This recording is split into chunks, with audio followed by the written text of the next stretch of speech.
Tonight, we are traveling to the coldest continent on Earth, a place where silence did not arrive suddenly, but gathered slowly, year after year, until it became part of the land itself. A continent that looks frozen, but remembers something else. Antarctica appears empty today, lifeless, wind-scoured, and locked beneath miles of ice. Yet far below that still surface, scientists drilling through ancient layers have recovered traces that do not belong to cold at all. Pollen grains, tree fragments, spores, even animal remains, preserved where nothing like them could survive now. These are not accidents, but echoes of a living world that once stretched across the continent. Antarctica once sat farther north, receiving long summers of sunlight and seasons that encouraged growth rather than ice. Rivers crossed its land, forests rooted into rich soil, warm coastal waters carried life along its edges. Entire ecosystems existed here, not isolated organisms clinging to survival, but connected food chains shaped by light, water, and time. Some of the creatures that lived there were large, warm-blooded, and dependent on flowing water and forests that endured months of darkness rather than cold. As the planet shifted, the change did not arrive as a disaster. Ice advanced slowly, conditions tightened quietly. Generation by generation, life receded until entire lineages disappeared without witnesses. The continent did not die, it changed. But what lived on Antarctica before the ice claimed it? And why does this lost world remain sealed beneath ice instead of erased from history? Tonight, we'll go looking for that buried world. We'll meet the creatures who once lived at the bottom of the earth. But before we begin, I'd love it if you gave this video a like or subscribed if you'd like more sleepy science stories like this one. And if you don't mind, tell me in the comments, where in the world are you watching from tonight? And what time is it there?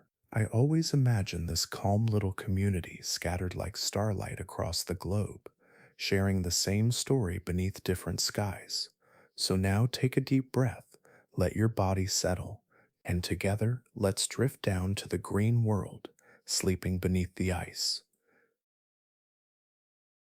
Long before ice reshaped its edges and silence settled into its valleys, Antarctica existed in a very different place, both on the planet and in time. It was not anchored to the bottom of the world as it is now. The slow movements of Earth's crust carried it closer to the equator, into latitudes where sunlight lingered instead of vanishing. This gentle shift changed everything. Days stretched long during the growing seasons, and even when darkness returned, it did so as part of a familiar rhythm, rather than as a threat. The sun was the quiet architect of this earlier Antarctica. For months at a time, light washed across the land at shallow angles, warming soils and feeding forests that grew thick and patient. These were not fragile ecosystems clinging to survival. They were steady, resilient landscapes shaped by consistency. Trees rose tall and close together, their canopies filtering the light into soft patterns that moved slowly across the forest floor. Seasons passed without extremes. Temperatures remained mild enough for leaves to return year after year and for large animals to move without urgency or strain. There was no permanent ice here. No grinding glaciers carved the valleys or sealed the ground beneath frozen weight. Rivers flowed freely, their paths shaped by rainfall and time rather than meltwater. The land was pliable, alive to erosion, growth, and decay. Soil built itself layer by layer from fallen leaves and slow decomposition, creating a foundation that could support deep roots and wide-ranging creatures. The absence of ice allowed the land to remember each season rather than erase it. In this world, animals did not need to rush. Life unfolded at a measured pace, guided by abundance rather than survival alone. Large bodies could be supported because food was dependable. Forests provided shelter, not just from weather, but from sudden change. The environment asked for adaptation, but gently over long spans of time. Creatures shaped themselves around stability, growing forms that assumed the world would remain familiar, and for millions of years, it did. The air carried moisture from nearby seas that were warmer and richer than today's oceans. Clouds formed easily, feeding rivers and wetlands inland. These waterways stitched the continent together, connecting forests to coasts and allowing life to spread without interruption. Where water pooled, plants thickened, and where plants flourished, animals followed. Each layer of life depended on the one beneath it, not in fragile balance, but in quiet cooperation. What makes this ancient Antarctica remarkable is not just that it was warm, but that it was predictable. There were no sudden freezes, no abrupt collapses. The planet moved slowly then, adjusting its angles and currents with patience. Stability became the defining feature of the continent. It shaped how life evolved here, favoring endurance over aggression, familiarity over experimentation. Evolution did not push creatures to extremes, it allowed them to settle in. Even the darkness, when it came, was not hostile. Months without sun arrived gradually and left the same way. Plants adapted by resting rather than dying back completely. Animals learned to slow their movements, to rely on stored energy and sheltered spaces. This was darkness as a season, not a disaster. Cold did not yet dominate the calendar. The land still held warmth beneath its surface, and life trusted it would return. This version of Antarctica does not resemble a refuge or an edge of the world. It was a center, a place where ecosystems could expand and mature without interruption. The absence of permanent ice allowed memory to accumulate in the landscape, in rings of trees, in layers of soil, in the bones of animals that lived full lives before fading naturally into the earth. Nothing about this place suggested an ending. It was a continent in balance, neither struggling nor dominant, simply alive, held in place by sunlight, geography, and time. And for a long while, that balance was enough. As time carried Antarctica forward, the land began to gather a quiet record of the lives that moved across it. Long after forests had grown tall and rivers had settled into familiar paths, bodies returned to the ground they depended on. Bone by bone, they slipped into soil, covered by leaves, silt, and the slow patience of decay. Much later, these remains would speak again, not through voices or movement, but through shape and texture preserved in stone. The fossils tell us that large land animals once lived here, creatures whose presence feels almost impossible when imagined against today's ice. Their bones are heavy and solid, shaped for a world that offered resistance rather than emptiness. Limbs show strength meant for pushing through dense undergrowth, not for slipping across snow or ice. Joints suggest steady movement, not sudden bursts of speed. These were animals built to live within forests, where the ground yielded softly and the air carried moisture and warmth. What makes them difficult to recognize is not their size, but their unfamiliarity. They do not resemble seals, penguins, or birds adapted to modern Antarctica. Their faces are shaped differently, with skulls that seem to belong to a different logic of life. Thick bodies suggest insulation through muscle and mass rather than fur, designed for cold winds. Every curve of bone hints at an environment that supported weight, shade, and abundance rather than scarcity. They were not dinosaurs, though they lived in a world that would later be shared with them. Their bones lack the light, hollow structures built for rapid movement and towering height. Instead, they belong to a quieter lineage, one that edges closer to mammals. Their skeletons carry traits that feel transitional, as if evolution was pausing here, testing forms that balance strength with endurance. Shoulders and hips speak of animals that moved low to the ground, stable and deliberate, relying on familiarity rather than dominance. These creatures feel strange to us because their ecosystems no longer exist. There is nothing alive today that lives exactly as they did, nothing that fills the same role in the world. The forests that shaped their bodies have vanished, and with them the pressures that guided their evolution. Without those environments, the animals themselves seem incomplete, like sentences pulled from a language no longer spoken. Fossils do not preserve color, sound, or motion, but they preserve intention. The way bones thicken around muscle attachments shows how these animals lived their days. Strong forelimbs suggest digging or pushing through vegetation. Wide rib cages hint at lungs accustomed to steady oxygen levels, not thin polar air. Teeth reveal diets built around plants that no longer grow anywhere on the continent. Every fragment carries evidence of a stable world that allowed life to settle into comfortable patterns. These animals were not experimental forms rushing toward an uncertain future. They were products of balance. Their bodies assume that food will return each season, that shelter will remain, that the ground will continue to support weight and warmth. In that sense, they trusted their world. Evolution shaped them slowly, without urgency, allowing features to accumulate over time rather than forcing rapid change. As conditions remained favorable, there was no reason for them to become smaller, faster, or more flexible. Specialization made sense. Strength mattered more than speed. Familiar paths mattered more than exploration. In forests that stretched for miles, there was space to grow large and remain grounded. These animals belonged to that rhythm, moving through landscapes that changed only subtly over generations. When we uncover their fossils now, they appear out of place, not because they were unusual, but because the world they belonged to has disappeared completely. The bones feel like visitors from another planet, even though they lived on the same Earth we inhabit. Their strangeness comes from absence, not from oddity.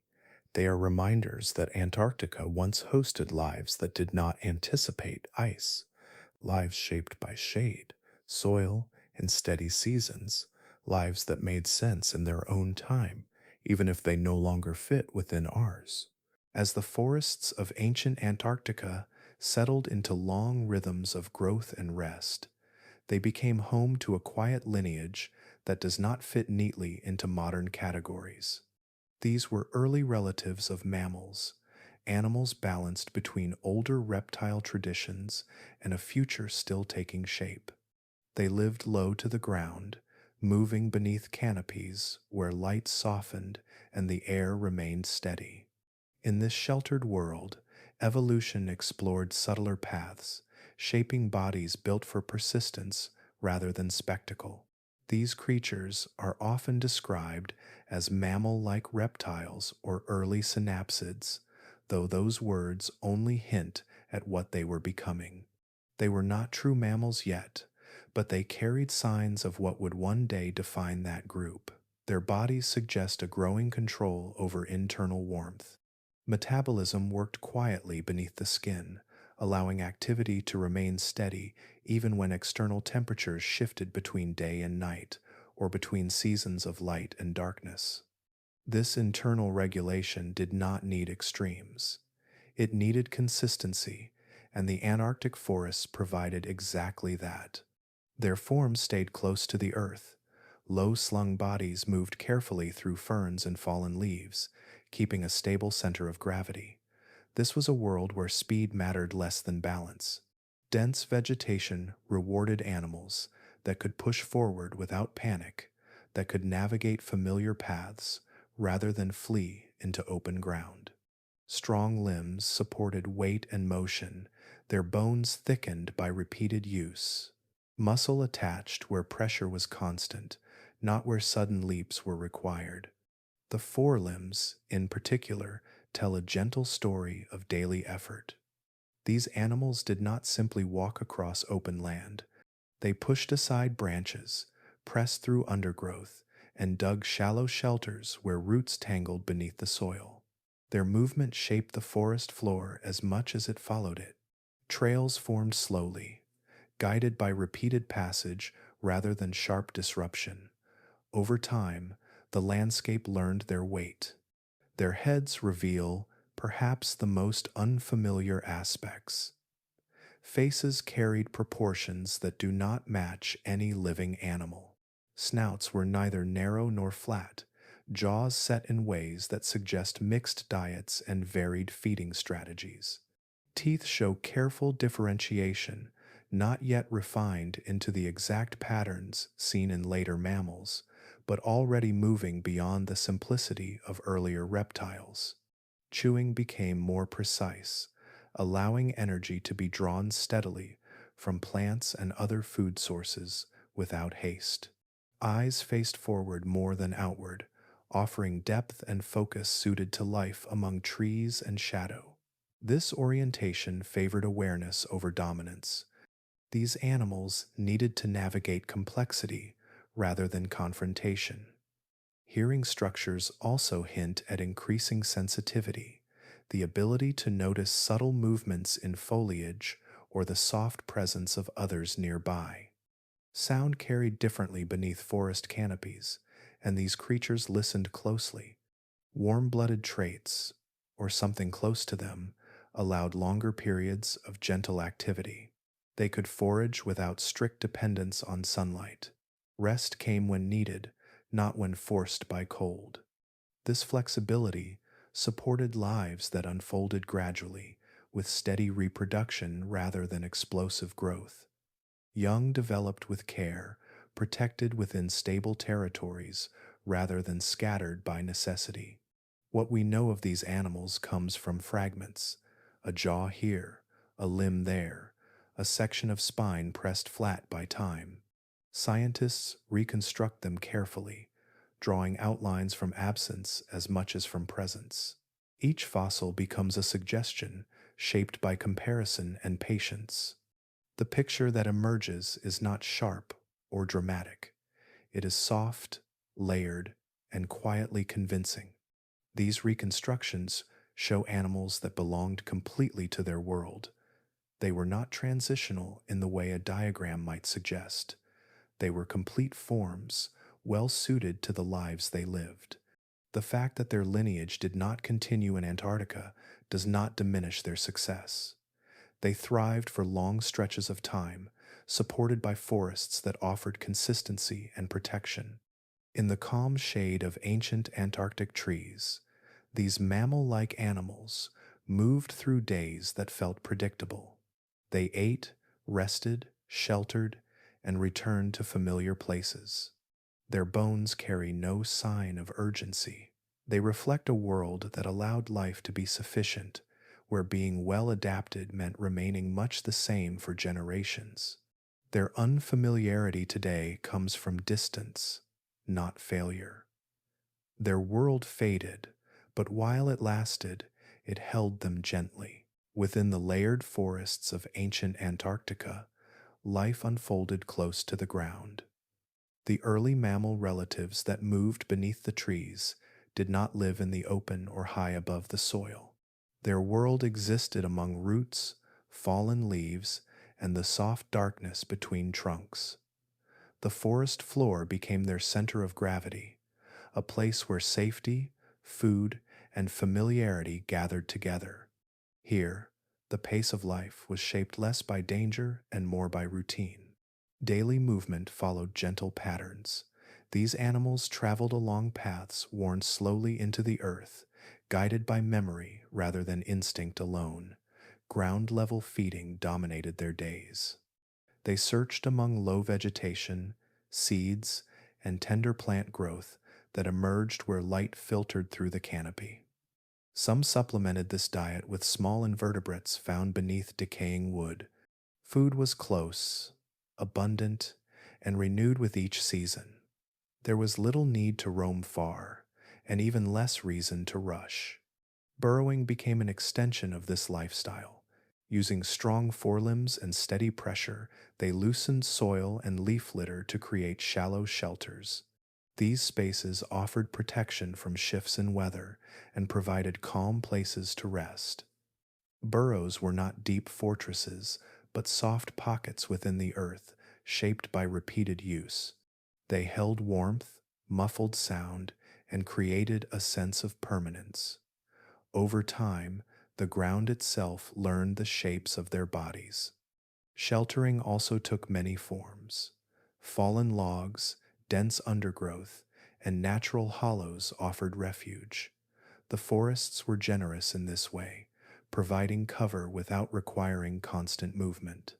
Stability mattered more than escape.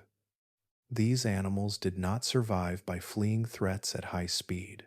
They survived by remaining unnoticed, by blending into the textures and rhythms of the forest floor. Temperature played a quiet but critical role. The mild climate supported a narrow range of comfortable conditions, allowing these animals to rely on internal regulation rather than constant behavioral change. Warm-blooded traits, or near warm-blooded metabolisms, allowed them to remain active without depending completely on sunlight. Still, they depended on the land to remain predictable. Sudden shifts would have required energy and adaptation they did not yet possess. Food stability mattered just as much. The forests produced reliable growth year after year. Plants followed seasonal cycles that repeated rather than surprised. This allowed early mammals to reproduce slowly and steadily. Instead of producing large numbers of offspring with short lifespans, they invested time and care. Young developed gradually, learning the terrain, the shelters, and the quiet signals of safety from older individuals. Population growth remained balanced, not because of limitation, but because abundance removed urgency. This slow approach shaped everything. Bodies did not need to become larger or faster to compete. Strength existed, but it was functional rather than dominant. Muscles worked for digging, lifting, and steady movement, not for combat. Survival depended on continuity. Individuals that lived long enough to pass on experience mattered more than those that simply produced more offspring. Long-term environmental stability allowed memory to matter. Generations overlapped, sharing the same forest spaces. Knowledge accumulated through repetition rather than innovation. Where to find food during darker months. Which shelters stayed dry after rain. How to move quietly through undergrowth without drawing attention. These skills were not dramatic, but they were effective. Because the environment remained forgiving, these animals did not face constant pressure to change. Evolution moved at a measured pace, guided by refinement rather than reinvention. The forest floor supported this patience. It softened footsteps, absorbed waste, and returned nutrients to the soil. Life became circular rather than linear, shaped by return rather than escape. In such conditions, strength alone offered little advantage. An animal built only for power would waste energy in a world that did not demand it. Instead, balance became the winning strategy. Bodies matched the environment with precision, neither exceeding its needs nor falling short. This harmony allowed early mammals to persist quietly for long stretches of time, secure within a system that did not ask them to outrun change. Their lives remind us that survival does not always belong to the fastest or the fiercest. Sometimes it belongs to those who fit so well into their world that the world carries them forward without resistance. The lives of those early mammals were carried by a forest that extended farther than the eye could follow.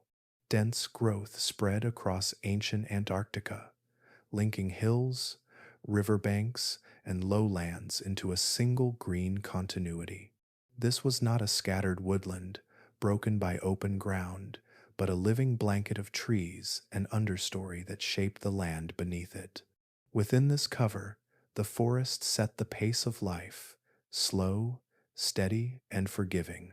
The trees themselves were shaped by a rhythm unlike that of modern temperate forests.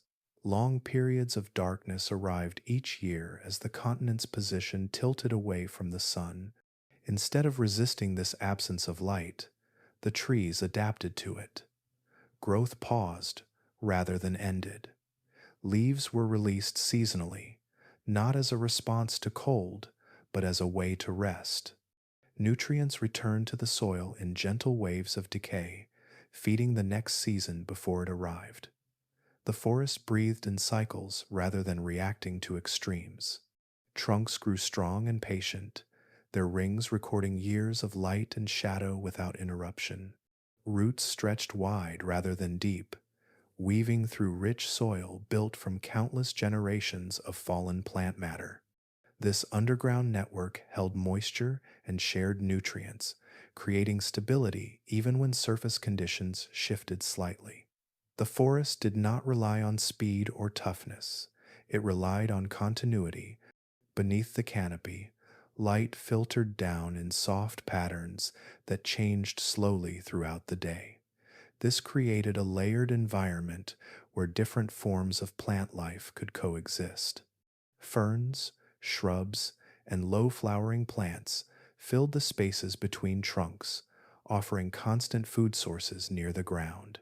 Seeds, leaves, and soft growth supported the animals that moved among them. Nothing here depended on short windows of opportunity. The forest provided steadily, trusting time to do its work. Shelter came naturally. Dense foliage dampened wind and softened rain. Fallen trees created natural barriers and hiding places. Thick layers of leaf litter insulated the soil, keeping temperatures even and predictable. For small and medium-sized animals, the forest acted as a protective structure, reducing exposure to sudden change. Life did not need to defend itself against the environment. The environment absorbed impact and returned calm. Protection also extended upward. Canopies broke the force of storms long before they reached the ground. Branches caught snowfall and rain, releasing water slowly rather than all at once. Streams formed gently, guided by roots and fallen debris. These slow-moving waters fed wetlands and low areas, spreading nourishment outward rather than eroding the land. The forest shaped water as carefully as it shaped life. At the heart of this system were plants. Every animal, whether feeding directly on leaves or indirectly through insects and smaller creatures, depended on the energy stored in plant tissue. Photosynthesis worked quietly, turning light into structure, shade, and food. Each leaf represented sunlight held in place. When leaves fell, they carried that stored energy back into the soil, where it could be reused. Loss became renewal without drama. This constant recycling allowed food chains to remain stable. There were no sudden shortages, no dramatic booms followed by collapse. Predators existed, but they lived within limits set by the availability of prey, which in turn depended on plant growth. The forest controlled balance without violence.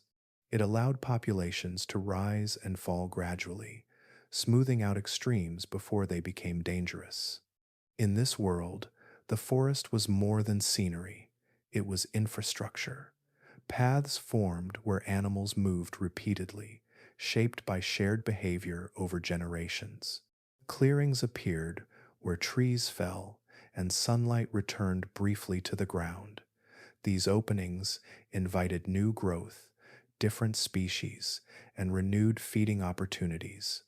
Change occurred, but it did so gently, guided by natural cycles rather than disruption. The forest also held memory. Rings in wood, layers of soil, and the slow accumulation of organic matter recorded time in physical form. Life could rely on this memory. Conditions did not reset or erase themselves. They built upon what came before. This allowed long lifespans, slow reproduction, and the passing of knowledge across generations. Without this forest, none of the earlier lives could have existed as they did. Strength, warmth, and careful movement all depended on the quiet support of plants. The forest asked for patience and rewarded it with stability. It was the foundation beneath every footprint, the unspoken structure that made life possible. Beneath the steady presence of trees and the quiet movements of larger animals, another world unfolded, largely unseen. It existed within the soil, under fallen leaves, inside decaying wood, and along the edges of roots where moisture lingered longest. This world belonged to the smallest creatures of ancient Antarctica, insects, worms, and countless soil organisms whose work shaped everything above them. They were not noticed, not followed, and not remembered in the way bones are remembered, yet they carried the weight of the entire ecosystem. Life at this scale moved constantly, even when the forest above seemed still. Insects traveled from plant to plant, guided by scent, color, and habit. Their movements connected individuals that could not reach one another on their own. Pollen drifted and settled through their quiet labor, allowing plants to reproduce without needing wind or chance. Each successful transfer supported the next generation of trees, shrubs, and ground plants that would feed every other form of life. Without these small travelers, the forest would have slowly thinned one mist season at a time. Closer to the ground, worms and tiny invertebrates worked through layers of soil and decaying leaves. They broke down fallen plant matter, turning what was no longer living into something useful again. Leaves softened, fibers separated, and nutrients were released gradually back into the earth. This slow process fed roots and supported new growth without sudden change. Nothing was wasted, everything returned. Soil itself became alive through this activity. It was not just dirt, but a breathing mixture of minerals, organic matter, moisture, and movement. Microorganisms lived between particles, breaking down compounds too small and too complex for larger creatures to use. They transformed decay into fertility, shaping the ground into a resource rather than an obstacle. Plants responded with stronger roots and healthier growth, reinforcing the system in quiet partnership. This cycle made life reliable. Food chains did not depend on rare events or short seasons of abundance. They depended on continuity. Small creatures ensured that energy moved smoothly from sunlight to leaf, from leaf to soil, and back again. Large animals feeding on plants relied entirely on this invisible work. Even those that ate other animals depended indirectly on the same foundation. Strength, size, and endurance all traced back to processes no larger than a grain of soil. The forest floor thrived because it was never static. While trees grew slowly above, the ground below remained in constant motion. Burrowing animals reshaped pathways, insects aerated soil, and microbial life adjusted chemical balances without pause. This activity prevented stagnation. It kept nutrients flowing and prevented buildup that could choke new growth. Stability did not mean stillness. It meant movement that never drew attention to itself. These small creatures also created resilience. When conditions shifted slightly, when light levels changed or moisture varied, the soil community adjusted first. They buffered the system, softening change before it reached larger life. This made the ecosystem forgiving. Instead of sharp consequences, there were gradual responses. The forest could absorb variation without collapsing because its foundation was flexible and responsive. Large animals could afford to live slowly because the ground worked quickly, while mammal-like creatures moved deliberately through undergrowth. The soil beneath them responded instantly to waste, decay, and disturbance. Droppings became fertilizer. Broken plants became nourishment. Death itself became a resource rather than an end. This allowed life above ground to remain focused on living, not on constant recovery. The importance of these small forms of life becomes clearer when imagining their absence. Without pollinators, plants would stand alone, unable to renew themselves. Without decomposers, the forest floor would clog with debris, locking nutrients away. Without soil organisms, roots would struggle, growth would weaken, and the entire structure would thin from below. Large animals, no matter how strong, cannot survive on an exhausted foundation. In ancient Antarctica, ecosystems rested on this quiet labor. The smallest lives shaped the largest outcomes. They did not leave dramatic fossils or obvious traces, yet they held everything together. Their work flowed upward through trunks, muscle, and movement, connecting every scale of existence. In their silence and persistence, they allowed the world above them to remain whole. Time continued its slow movement, and with it, new travelers entered the forests of ancient Antarctica. Dinosaurs arrived not as conquerors, but as participants in a world already full. The land did not change its character to welcome them. Instead, these animals adapted themselves to the rhythms already in place. The forests remained dense and steady, the ground layered with life, and the seasons followed their familiar patterns of light and rest. Dinosaurs stepped into this system quietly, becoming part of it rather than standing above it. Herbivorous dinosaurs were among the first to leave their mark. They moved through the forests in deliberate ways, their bodies shaped to process large amounts of plant material. Broad mouths gathered leaves, shoots, and softer branches, while strong digestive systems extracted energy from growth that renewed itself each season. Their presence did not strip the forest bare. Feeding followed availability, guided by abundance rather than desperation. Trees and shrubs continued to thrive, supported by soil enriched through countless cycles of decay below. These plant-eating dinosaurs became moving extensions of the forest itself. As they traveled, they carried seeds caught in skin folds or passed through their bodies, spreading plant life across wide areas. Paths widened gently beneath their weight, allowing light to reach the forest floor and encouraging new growth. Their feeding created openings that invited variation rather than destruction. The ecosystem absorbed their influence and reshaped itself around them. Predatory dinosaurs followed, though their lives unfolded differently here than in open or extreme environments. In Antarctic forests, darkness played a greater role than cold. Long periods of limited light required adjustments in behavior rather than biology alone. These predators learned to move through shadow, guided by memory, sound, and subtle motion. Vision adapted to low light, but patience mattered just as much. Hunts were quiet, deliberate, and woven into the rhythms of the forest. Predators did not dominate the landscape. Their numbers remained balanced by the steady but limited availability of prey. Large herbivores were not abundant in endless numbers, and smaller animals already occupied many ecological roles. This enforced restraint. Predators specialized instead of expanding endlessly. They learned the contours of the land, the movement of others, and the timing of activity within long days and long nights.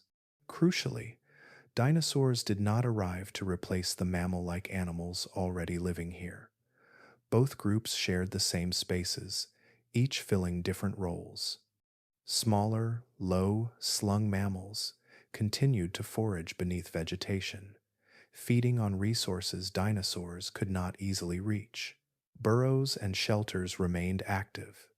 Ground-level life continued its quiet cycles, largely untouched by the presence of much larger bodies moving above. This coexistence shaped a layered world. Dinosaurs moved through upper vegetation and open spaces, while mammal relatives occupied the understory and forest floor. Competition remained limited because needs differed.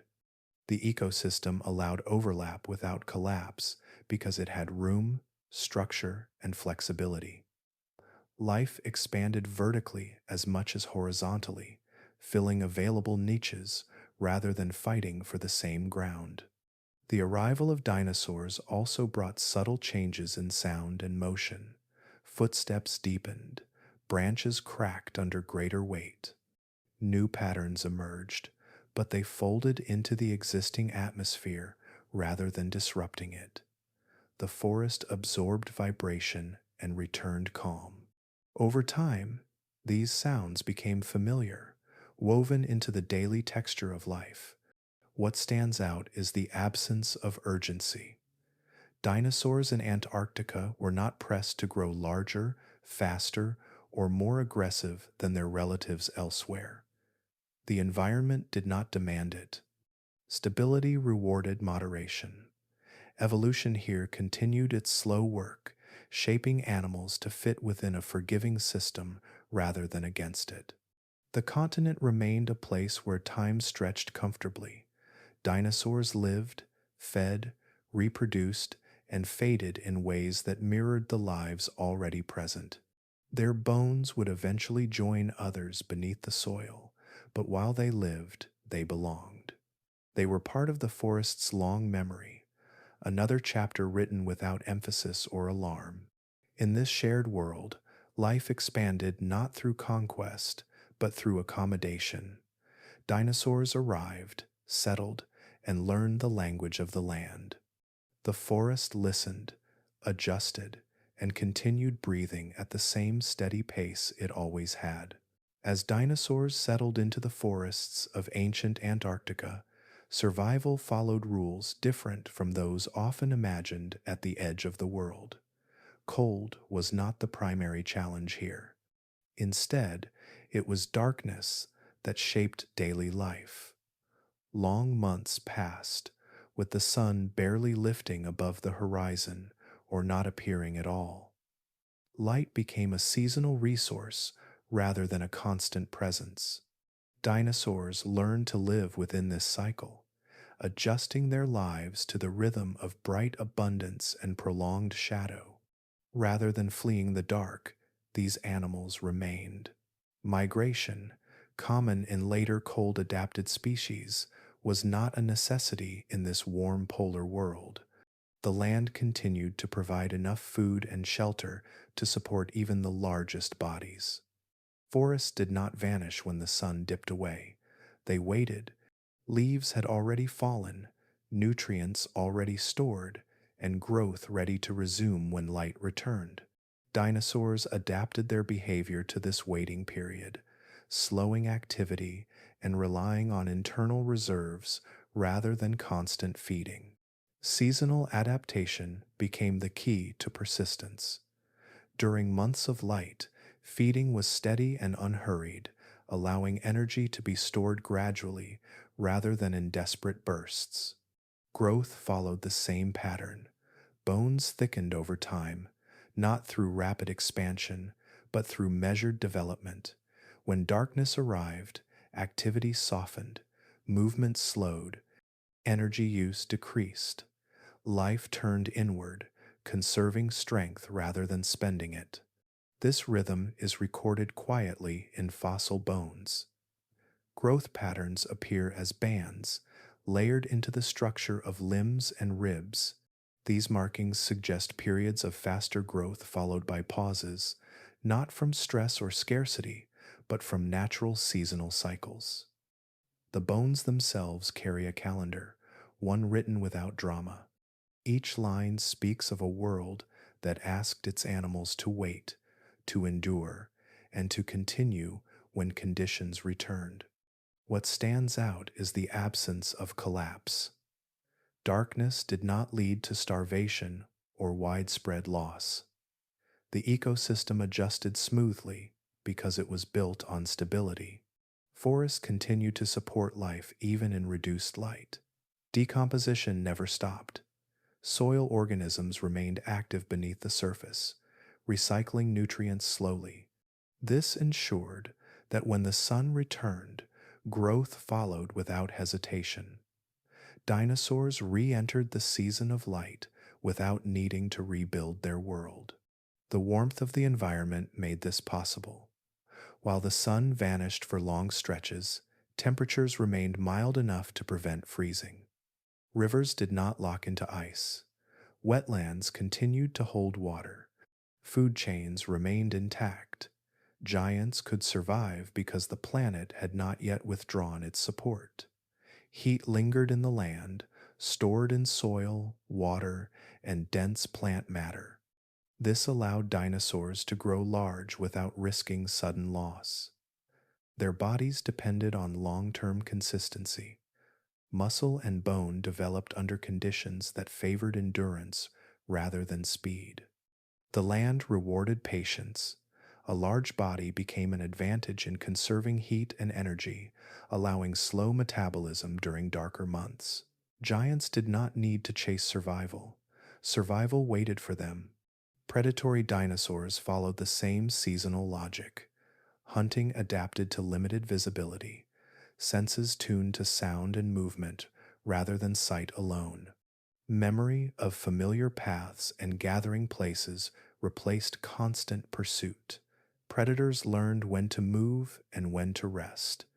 The ecosystem taught restraint, not aggression. Balance maintained itself through predictability rather than force. Young dinosaurs grew within this rhythm as well. Hatchlings emerged during periods of light when food was most abundant.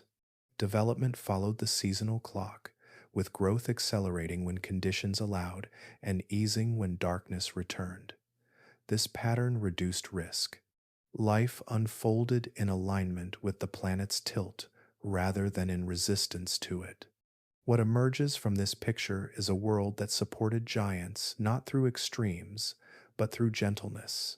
Dinosaurs thrived near the South Pole because the land provided continuity. Darkness shaped behavior, not existence. Seasons guided growth rather than ending it. The environment did not challenge these animals to escape. It invited them to remain. In ancient Antarctica, survival did not depend on outrunning winter or conquering cold. It depended on understanding time. Dinosaurs lived in step with a planet that moved slowly, offering light and shadow in long turns. And within that quiet motion, even giants found their place. Beyond the forests and beneath the long shadows of trees, water moved continuously through ancient Antarctica. Rivers traced slow paths across the land, guided by gravity and time rather than by melting ice. They did not rush or freeze. Instead, they curved gently, widening where soil softened and narrowing where roots held firm. These waterways connected distant parts of the continent, turning isolated regions into a single living system. Wetlands formed wherever rivers slowed. In shallow basins and low valleys, water lingered, spreading into marshes and shallow lakes that changed subtly with the seasons. These areas became some of the richest places in the landscape. Reeds, mosses, and aquatic plants grew thick along the edges, filtering water and providing shelter. Mud softened beneath layers of plant matter, holding warmth and moisture even when light faded. Wetlands offered stability through movement, never still, never harsh. Freshwater life thrived here. Fish filled the rivers and pools, their bodies shaped for slow currents rather than speed. Fins navigated submerged branches and vegetation, while scales reflected filtered light from above. These fish did not migrate away from Antarctica. The water remained warm enough, rich enough, and steady enough to support them year after year. Their lives followed the quiet pulse of flowing systems rather than dramatic seasonal change. Amphibians shared this space. moving between water and land with ease. Smooth skin absorbed moisture from damp air, allowing them to live among reeds and forest edges. Their presence tells us something important. Amphibians are sensitive to temperature and water quality. They require balance rather than extremes. The fact that they thrived here speaks to a land that offered reliable conditions across long periods of time. These freshwater ecosystems did not exist apart from the rest of the continent. They supported land animals in ways that went beyond drinking. Rivers shaped travel routes, providing natural corridors through dense forest. Animals learned where crossings were safe, where banks sloped gently, and where vegetation offered cover. Wetlands became feeding grounds, attracting insects and smaller creatures that drew larger animals in turn. Water also shaped plant growth beyond its immediate edges. Floodplains received nutrients carried downstream, enriching soil and encouraging dense vegetation. Seasonal overflow did not destroy these areas, it renewed them. Each gentle flood deposited layers of fertile sediment, allowing forests and grass like plants to recover stronger than before. This created a patchwork of growth stages, offering varied food sources throughout the year. The land itself bore the marks of water's patience. Valleys formed slowly as rivers wore away soil and rock, not through force, but through repetition. Hills softened, slopes became gradual. The landscape gained character through erosion rather than fracture. Without ice to carve sharp edges or flatten features, Antarctica's terrain developed subtle contours that encouraged diverse habitats. This shaping influenced life in return. Shallow streams allowed smaller animals to cross easily. Deeper channels created boundaries that guided movement rather than blocking it. Pools collected where the land dipped, becoming quiet nurseries for fish and amphibians. Every curve and bend mattered. Geography here worked with life rather than against it. Water systems also moderated temperature. Rivers carried warmth through the land, preventing extremes between day and night. Wetlands released moisture into the air, softening shifts and maintaining humidity. This buffering effect supported both plants and animals, keeping conditions within narrow, comfortable ranges. Life did not brace against sudden change. It flowed with it. As darkness returned during long seasons without sun, water continued moving. Underground flow and slow circulation prevented stagnation. Even when surface activity slowed, these systems remained active beneath. This continuity meant that when light returned, life resumed without delay. Seeds germinated, insects emerged, fish stirred. The land responded as if waking from a gentle rest. Freshwater ecosystems became the quiet backbone of the continent. They linked forest to forest, species to species, season to season. Without them, large animals could not have persisted. Without them, soil would have dried, plants would have weakened, and food chains would have fractured. In ancient Antarctica, rivers and wetlands did more than carry water, they carried life itself, shaping a continent through motion, balance, and time. Where rivers met the edge of the land, ancient Antarctica opened outward into wide, shallow seas. These coastal waters did not plunge sharply into darkness. Instead, they spread gently across continental shelves, warmed by currents and softened by sunlight that lingered near the surface.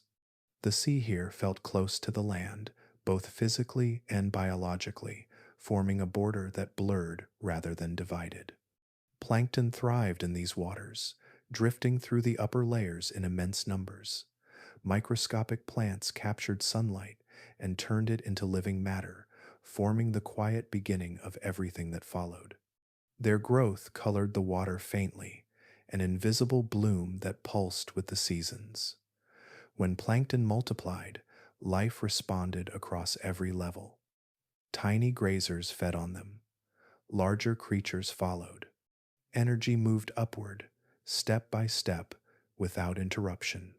These plankton-rich seas supported complex marine ecosystems.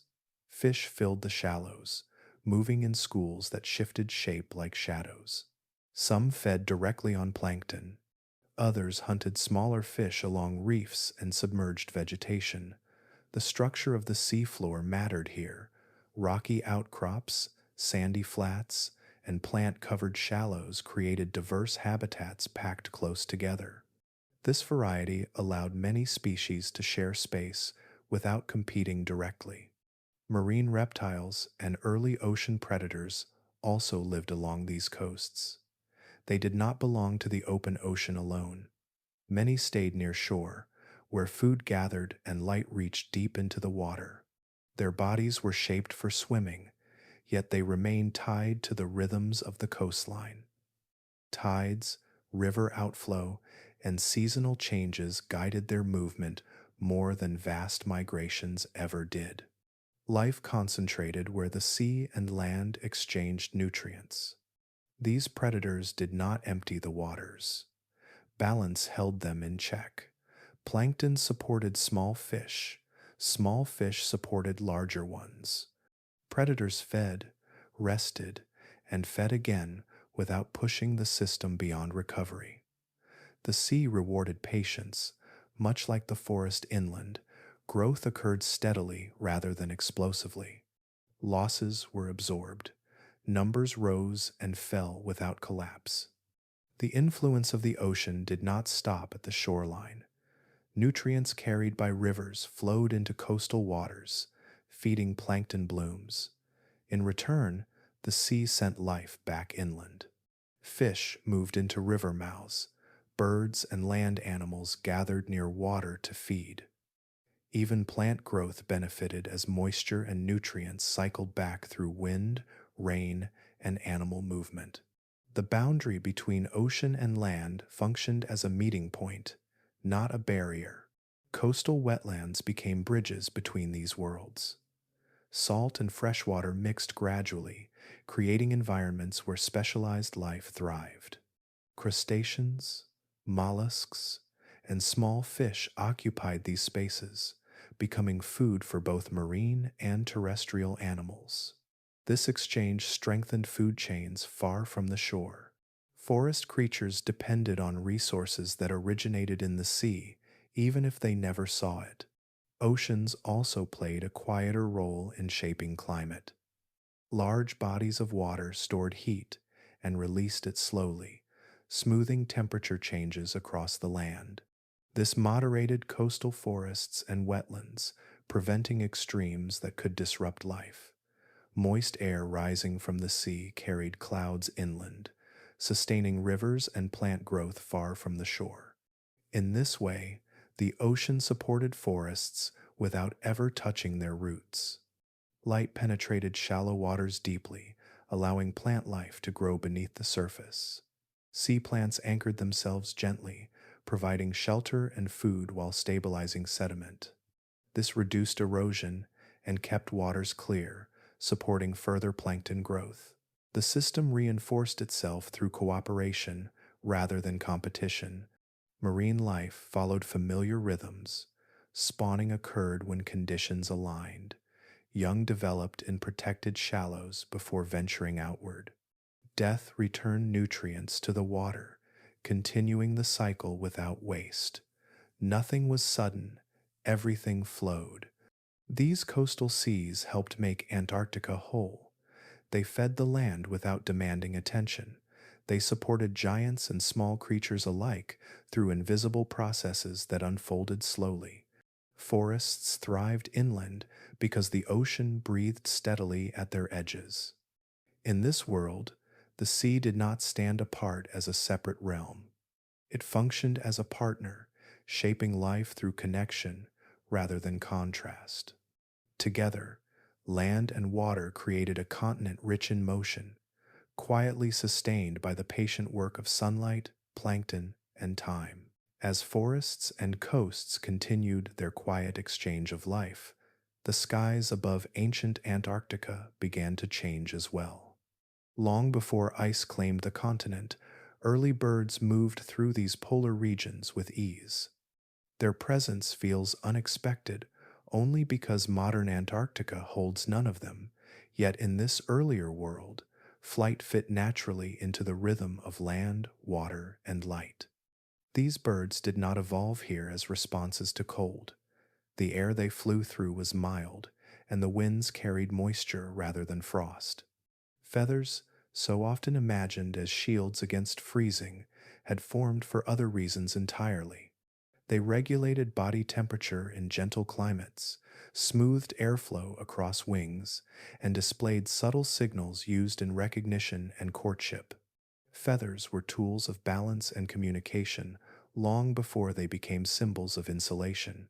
Light shaped their lives far more than temperature ever did. The polar year offered long seasons of brightness followed by extended darkness, and birds adapted their behavior to this cycle with precision. During months of sunlight, forests and wetlands filled with sound and movement, birds fed heavily, raised young, and took advantage of the abundance below. Insects emerged in waves, fish gathered near the surface, everything aligned around the sun's extended presence. When darkness returned, activity shifted rather than stopped. Some species remained, slowing their pace and relying on stored energy. Others followed ancient paths northward, guided by inherited memory rather than sudden necessity. These seasonal migrations were not escapes from cold, but responses to light. Birds moved where feeding remained efficient, returning when conditions allowed growth once more. The planet's tilt, not its temperature, set the timetable. Their wings carried them across forests, rivers, and coastlines that still connected Antarctica to other lands. The continent was not isolated yet. Flight allowed birds to treat distance as a suggestion rather than a barrier. They crossed wetlands at dawn, followed river valleys inland, and rested in coastal marshes shaped by tides. Each journey stitched ecosystems together, linking places through motion rather than permanence. Early birds played quiet roles in maintaining balance. Some fed on insects that gathered in great numbers during long summers. Others foraged along water's edge, carrying nutrients between sea and land. Seeds clung to feathers or passed unharmed through digestion, spreading plant life across wide areas. Their movement extended the reach of forests and wetlands without altering them. The structure of their bodies reflected this environment. Wings were built for endurance rather than speed alone. Bones remained light, but strong enough to support sustained flight. Feathers layered smoothly, reducing drag and conserving energy over long distances. Nothing about these birds suggests frantic survival. They lived in a world that allowed preparation, rest, and return. Nesting followed predictable rhythms. Trees and sheltered ground offered stable sites for raising young. Long daylight hours allowed frequent feeding, giving chicks time to grow before darkness returned. Parents did not rush development. Instead, growth unfolded in alignment with the seasons, supported by abundant food and consistent conditions. Life trusted the calendar rather than racing against it. Their calls, now lost to time, once carried through canopies and across wetlands. Sound mattered in a world where light sometimes disappeared. Vocal communication helped maintain connection, even when visibility faded. These sounds became part of the forest's texture, another layer woven into the environment without dominance or disruption. What these early birds reveal is a form of adaptation often overlooked. They did not prepare for ice or freezing winds. They prepared for cycles. Their lives demonstrate that polar regions were once places of timing rather than hardship. Survival depended on knowing when to stay, when to move, and when to wait. As long as the land remained warm and the oceans breathed steadily at its edges, birds flourished above Antarctica. Their feathers carried no hint of the frozen future to come. They belonged to a world shaped by light and motion, one where the sky remained as welcoming as the ground below. For much of its living history, Antarctica was never alone. It belonged to a greater body of land, a vast supercontinent where borders were not drawn by oceans, but by slow shifts in terrain and climate. South America, Australia, Africa, and Antarctica rested together as parts of Gondwana, their edges touching in ways that allowed life to move without interruption. What feels distant and isolated today once formed a continuous world, stitched together by forests, rivers, and shallow seas. This connection shaped everything that lived there. Animals did not recognize Antarctica as an endpoint or a final destination. It was simply another stretch of familiar ground. Migration happened gradually, not as dramatic journeys across open water, but as gentle expansion across connected landscapes. Forests extended from one region into another, changing subtly but never breaking entirely. Wetlands linked river systems. Coastlines curved inward rather than pulling apart. Because of this, species spread widely. Fossils found on separate continents today often share striking similarities, not because of coincidence, but because they once belonged to the same living network. Animals that roamed Antarctic forests also walked across what would become South America or Australia, adapting slowly as conditions varied along the way. Plants followed the same paths, carried by wind, water, and animals themselves. Life flowed outward from places of abundance, filling available space rather than competing for it. Antarctica's role within Gondwana was neither central nor peripheral. It functioned as a bridge. Movement passed through it as easily as it passed over it. For some species, it became a seasonal refuge, offering long periods of light and stable ecosystems. For others, it was part of a broader range, one segment of a larger home. No sharp boundary marked where one continent ended and another began in the experience of living things. This openness encouraged diversity without isolation. Genetic exchange continued across wide areas, allowing populations to remain resilient. Evolution worked on long timescales, adjusting forms gradually as climates shifted from one region to the next. When animals reached Antarctica, they did not arrive as strangers. They arrived already prepared by similar conditions elsewhere within Gondwana. Forest-dwelling creatures found forests again. Wetland species found water that behaved as they expected. The land itself reinforced this connection. Mountain ranges aligned across regions, guiding winds and rainfall in predictable ways. River systems extended toward shared basins. Soils formed from related rock layers, offering familiar nutrients to plants.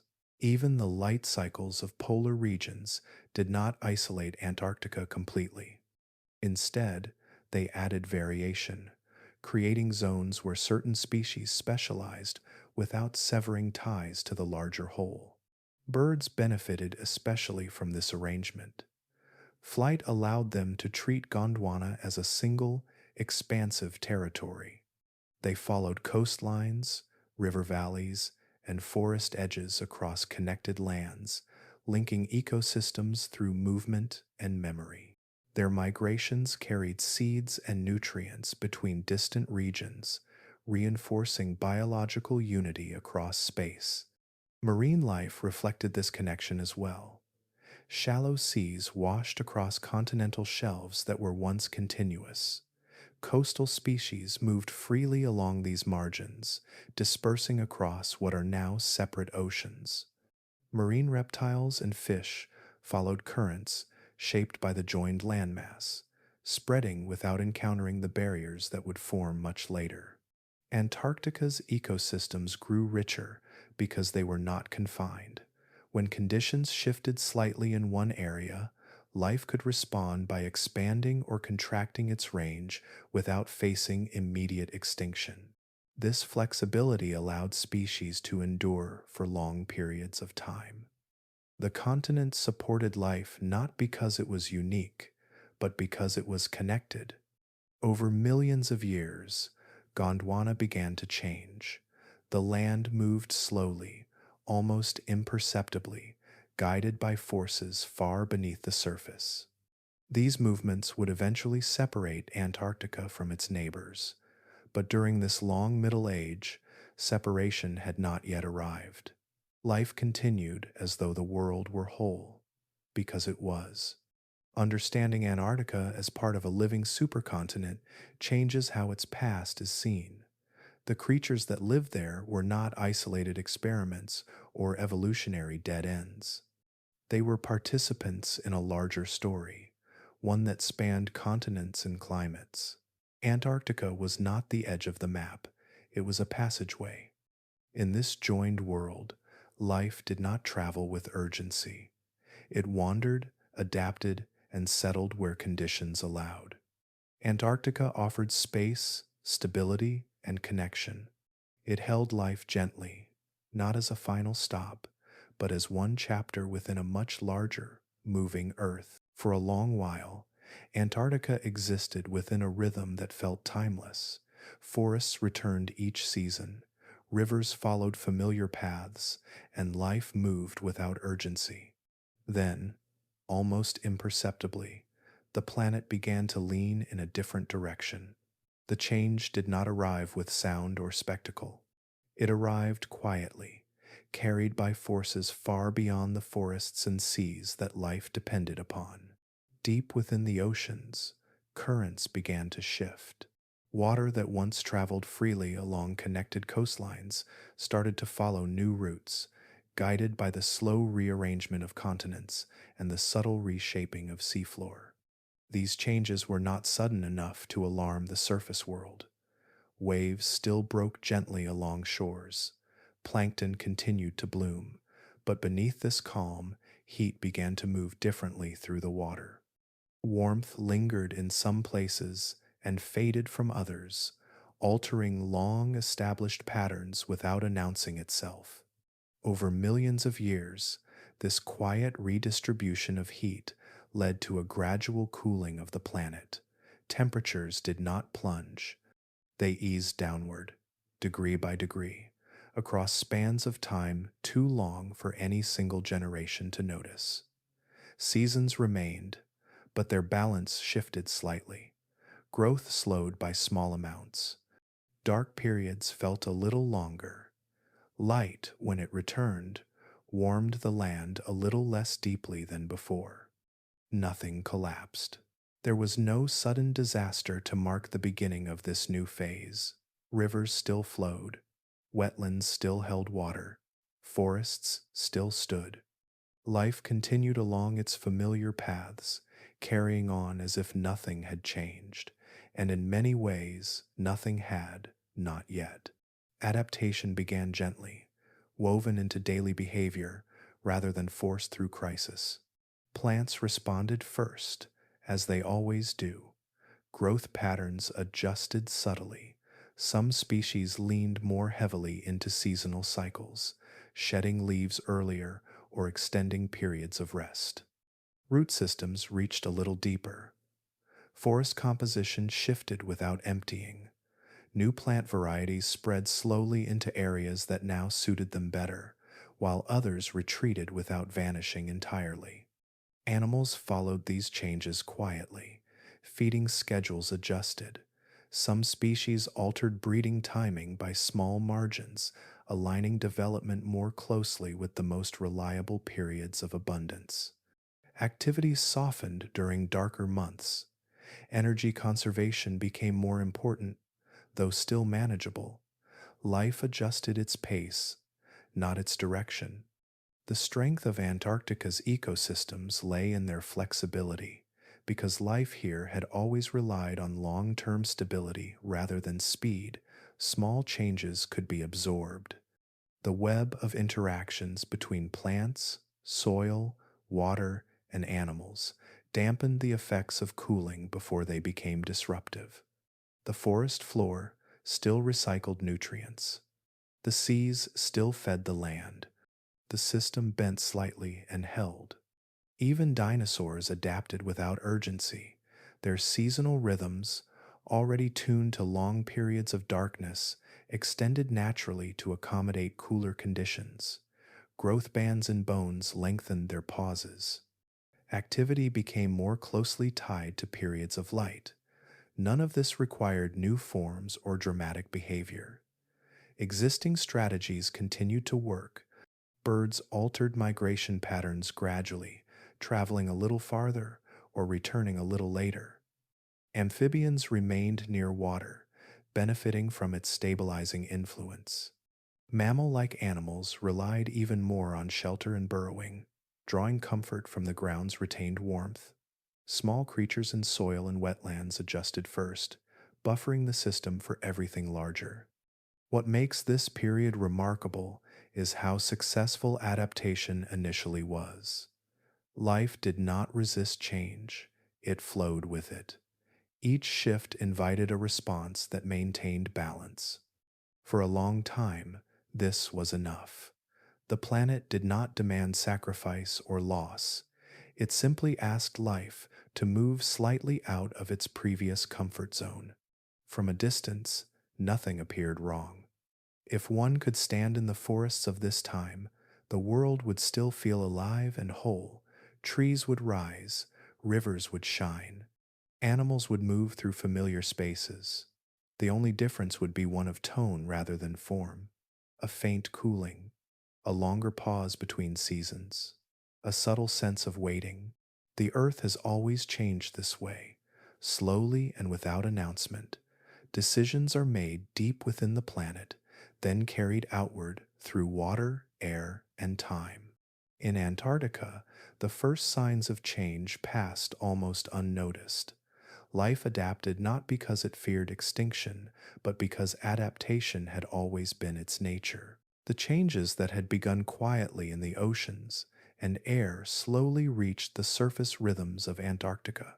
Seasons that once followed dependable patterns began to lose their precision. Nothing shifted all at once. Instead, familiar markers arrived a little earlier or lingered a little longer, enough to introduce uncertainty into a world that had relied on timing more than resilience. Winters lengthened first, not through sudden cold, but through persistence. Periods of low light stretched beyond what life expected. Darkness arrived earlier and left later, pressing gently against the margins of growth. The land still avoided deep freeze, but the absence of sunlight now carried greater weight. Plants paused longer, waiting for conditions that took their time returning. As winters extended, growing seasons narrowed. The window for active growth became more compressed, requiring plants to complete their cycles more efficiently. Leaves unfurled later and fell sooner. Flowering condensed into shorter spans. Seeds matured under subtle pressure, relying more heavily on precise timing rather than long, forgiving stretches of warmth. The forest did not fail. It adjusted, but the adjustment required more energy and coordination than before. Plants felt this strain before animals did. Root systems faced drier soils as water froze or moved slowly through ground chilled for longer periods. Nutrient cycling slowed when soil organisms became less active. Decomposition paused more often, delaying the return of energy to the system. What had once flowed steadily now moved in pulses, separated by longer intervals of stillness. Trees responded with caution. Growth rings thinned slightly, reflecting years when resources were available but limited. Some species reduced their range, retreating from areas that now offered less reliable conditions. Others lingered, supported by deep roots and long lifespans that allowed them to endure short-term stress. The forest canopy grew patchier, opening small gaps where recovery took longer than before. These shifts filtered upward through the ecosystem. Insects emerged later and in lower numbers, responding to narrower windows of warmth. Pollination became more tightly timed. Missed connections grew more likely. Still, the system held together. The margin for error remained, but it narrowed. Animals adapted by slowing further. Feeding patterns adjusted to match the new rhythm of availability. Herbivores depended more heavily on stored energy and fallback foods. Reproduction aligned even more closely with successful seasons, with fewer opportunities for recovery if timing went wrong. Predators followed these changes, finding prey less predictably distributed. Ecosystems grew fragile not because life was weak, but because it had become highly tuned. Specialization, once a strength in a stable world, now introduced vulnerability. Small mismatches in timing echoed outward. When plant growth lagged, insects suffered. When insects declined, birds and small mammals felt the absence. Each layer depended more completely on the one beneath it. Yet collapse did not come. The land still supported life. Wetlands continued to buffer temperature shifts. Forest floors retained moisture and warmth. Oceans moderated extremes along the coasts. These stabilizing forces prevented sudden loss. Life adapted again, tightening its alignment with the planet's changing pulse. What distinguished this period was not disappearance, but tension. The system no longer rested easily within its environment. It worked harder to remain balanced. Recovery after each winter required more coordination. Growth, once relaxed, now followed narrower margins. The planet had not turned hostile, but it had become less forgiving. From within the forest, this would have felt subtle. Trees still rose, animals still moved along familiar paths, rivers still flowed, though sometimes more slowly. Nothing announced that fragility had arrived. It revealed itself only through small delays and quieter abundance. This was a turning point shaped by uncertainty rather than drama. Seasons, once reliable guides, now varied enough to introduce risk. Life responded with care rather than panic.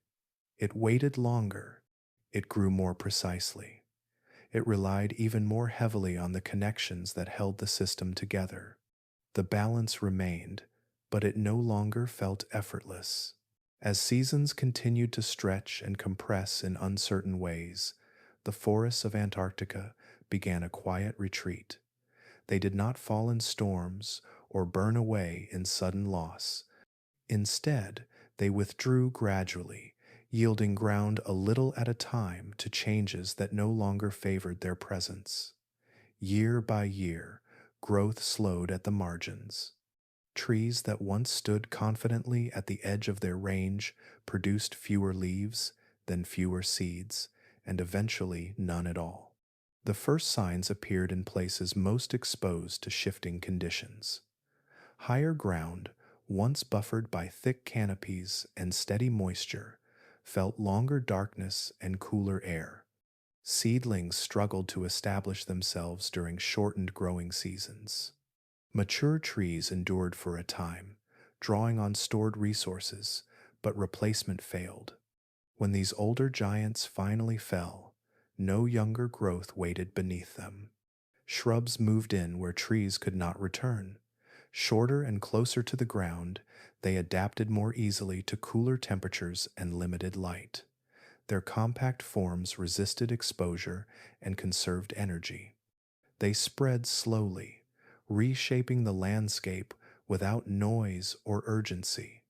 The forest thinned, not disappearing entirely, but transforming into something lower and more open. This shift altered the texture of the land. Canopies that once softened wind and regulated moisture gave way to scattered growth.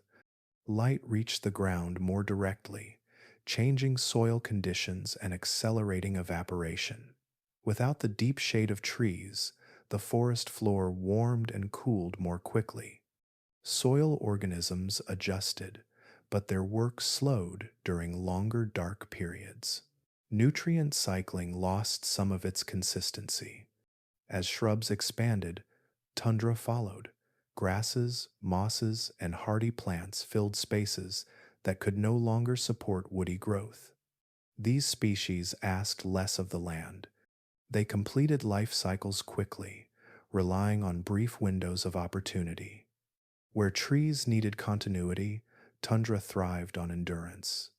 It accepted uncertainty as a condition rather than a challenge.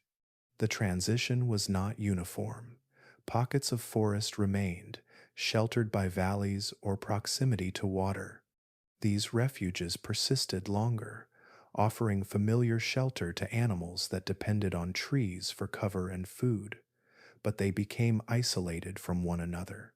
Distances between them widened. Movement between habitats grew riskier, especially for species tied to specific resources. Fragmentation reshaped the ecosystem in subtle ways. Animals that once traveled freely through continuous forest now navigated broken terrain. Some adapted, learning new routes or shifting diets. Others remained loyal to shrinking patches, their ranges narrowing with each generation. Interaction between populations decreased, genetic exchange slowed. What had once been a shared world became a series of disconnected islands. Predators felt these changes indirectly. Prey became less predictable, moving in smaller, scattered groups. Hunting required greater effort and more energy. Success depended increasingly on timing and chance rather than familiarity. Large animals that relied on expansive territories began to experience limits they had not known before. Birds adjusted by using remaining forests as seasonal stops rather than permanent homes. They rested, fed, and moved on. Insects adapted by emerging rapidly during short, favorable periods, then vanishing into dormant stages.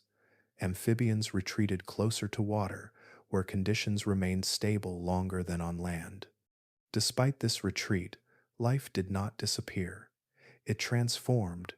Tundra ecosystems developed their own quiet balance, supported by low-growing plants, resilient insects, and soil communities adapted to colder, drier conditions. But something essential was lost in the process. The vertical complexity of forests, with their layers of canopy, understory, and floor, flattened into simpler forms. The loss of forests also reduced the land's ability to buffer change. Without tall trees to moderate temperature and moisture, conditions fluctuated more widely. This increased stress on remaining life, reinforcing the retreat. Each loss made the next more likely, not through force, but through feedback. This was a slow unraveling rather than a collapse. There were no moments of sudden emptiness. Instead, there was a steady narrowing of possibility. Forests retreated not because they failed, but because the world they were built for was fading. In the spaces they left behind, new landscapes formed. Lower, quieter, and more open, these environments reflected the planet's new direction. Life continued, but the chapter defined by trees was drawing gently to a close. As forests thinned and landscapes opened, some lives began to slip out of the story, not because they were weak or outcompeted, but because they were too well suited to a world that no longer fully existed. These creatures had evolved during long ages of warmth and continuity. Their bodies and behaviors assumed shelter, predictable growth, and stable rhythms. When those assumptions slowly unraveled, there was little room left for adjustment. Many of these species were closely tied to forest environments. Their diets relied on specific plants that thrived only under dense canopies. Their shelter depended on fallen trees, deep leaf litter, or the consistent shade that regulated temperature and moisture.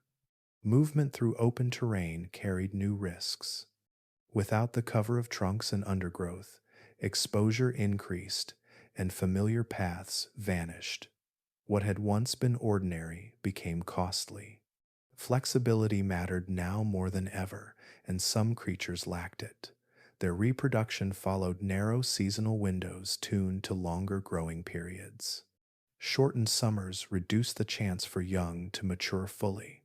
Missed seasons did not trigger immediate collapse, but they left fewer offspring behind. Over generations, these small losses accumulated quietly. Physiology also played a role. Animals adapted to warmth conserved energy differently. As temperatures cooled and dark seasons lengthened, maintaining body processes required more effort. Food, however, became less predictable. Without surplus to draw upon, individuals endured longer periods of stress. Survival became a matter of persistence rather than adaptation, and persistence alone could not carry populations forward indefinitely. Importantly, these extinctions were not driven by violence.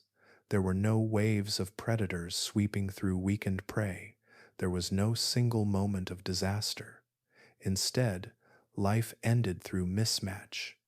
Traits that once fit the world no longer aligned with new conditions. Specialized teeth met dwindling food sources. Body shapes suited to dense vegetation struggled in open ground. Behaviors optimized for long stability faltered under uncertainty. The process unfolded over long spans of time. Populations shrank gradually. Ranges contracted. Familiar calls faded from forests already retreating into shrubs and tundra. Individuals lived full lives even as their species edged closer to disappearance. There were no witnesses to these endings beyond the land itself. Fossils from this period are often scarce, not because few lived, but because disappearance left little trace. Bone does not record absence easily. The story of these creatures must be inferred from patterns, from gaps where presence once made sense. Their quiet departure contrasts sharply with dramatic extinctions elsewhere in Earth's history, reminding us that loss does not always announce itself. Some species lingered longer in sheltered pockets. Valleys, wetlands, and coastal refuges extended survival by offering warmer microclimates and familiar resources. But isolation came at a cost. Without connection to other populations, genetic diversity narrowed. Adaptation slowed further. These refuges became holding spaces rather than places of renewal. Even then, life did not end in panic. Behavior remained calm. Animals continued to forage, reproduce, and rest as they always had, adjusting where possible. It was the world beneath them that continued to shift, step by step, beyond the range they could follow. In time, the balance tipped fully away from them. What remains of these creatures today exists only as fragments, a jaw preserved in stone, a limb worn smooth by time. Their forms feel unfamiliar not because they were unusual, but because the world that shaped them is gone. They are remembered as they lived, embedded in systems that once supported them fully. These extinctions remind us that success can carry hidden limits. Specialization brings efficiency, but it also binds life tightly to its conditions. When those conditions change slowly enough to bypass alarm yet persistently enough to reshape the world, some lives cannot make the transition. In ancient Antarctica, many creatures faded this way. Not chased, not defeated, but gently left behind as the planet continued its long movement. Their ending was quiet, carried by time rather than force, and folded into the larger, patient story of Earth. As forests retreated and familiar patterns loosened their hold, not all life departed at once. Some species lingered far longer than might be expected, holding on to the margins of a world that was slowly moving away from them. These were not the most flexible forms, nor the strongest. They were the ones that found just enough shelter, just enough continuity to remain for a little while longer. Coastal regions became especially important during this time. The nearby sea moderated temperature, releasing stored warmth and moisture into the air. Winters felt slightly less severe near the shore, and summers lingered a touch longer. Rivers that emptied into the ocean kept wetlands alive, even as inland water systems grew more fragile. These places did not restore the past, but they delayed its disappearance. In these coastal refuges, fragments of old ecosystems survived side by side with emerging ones. Patches of shrubs remained greener. Small stands of trees clung to sheltered valleys and river mouths. Insects continued to emerge in predictable rhythms. Fish and amphibians thrived in brackish wetlands, where salt and fresh water mixed gently. Life compressed itself into narrower spaces, but it did not yet break. Animals adjusted their lives to these remaining pockets. Ranges shrank until daily movement rarely extended beyond known ground. Familiar routes became precious. Knowledge passed carefully from one generation to the next, not expanding outward, but reinforcing what remained. These were lives lived with attention, tuned closely to their surroundings. Reproduction slowed further. Fewer young were born, but those that were had a better chance of survival within protected habitats. Parents invested deeply, choosing safer nesting sites and feeding areas close to water and shelter. Growth took longer, maturity arrived later. Life accepted delay as a strategy. Some species altered their diets slightly, incorporating new food sources without abandoning old ones entirely. This partial flexibility allowed survival without full transformation. Others relied more heavily on the sea, feeding near shores where productivity remained high. Coastal ecosystems continued to offer abundance long after inland systems had thinned. These havens were never meant to last. They existed as temporary balances rather than stable solutions. While they softened the effects of change, they could not reverse it. Cooling continued. Seasonal unpredictability deepened. Even the coast began to feel the shift as ocean currents carried cooler water and reduced warmth along shorelines. Over time, the space for survival narrowed again. Refuges shrank, wetlands drained or cooled, vegetation lost density. The advantages that had allowed lingering survival weakened. Each generation faced slightly harder conditions than the last. Adaptation now required more than adjustment. It required change beyond what many species could achieve. Yet the effort itself is notable. Life did not vanish at the first sign of difficulty. It stayed, tested limits, and persisted where persistence was still possible. These final attempts were not desperate gestures, but calm continuations of behavior refined over long ages.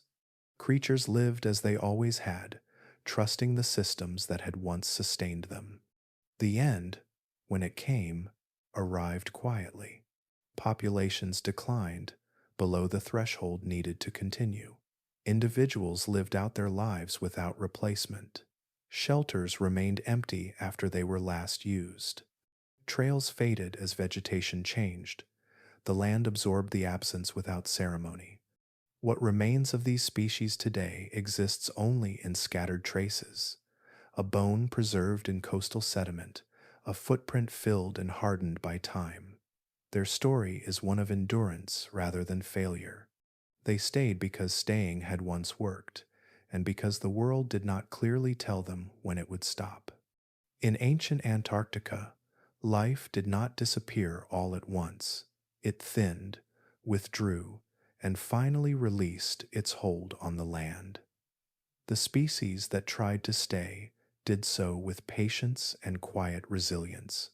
Their presence marks the final echo of a living continent, lingering at the edge before silence slowly took its place.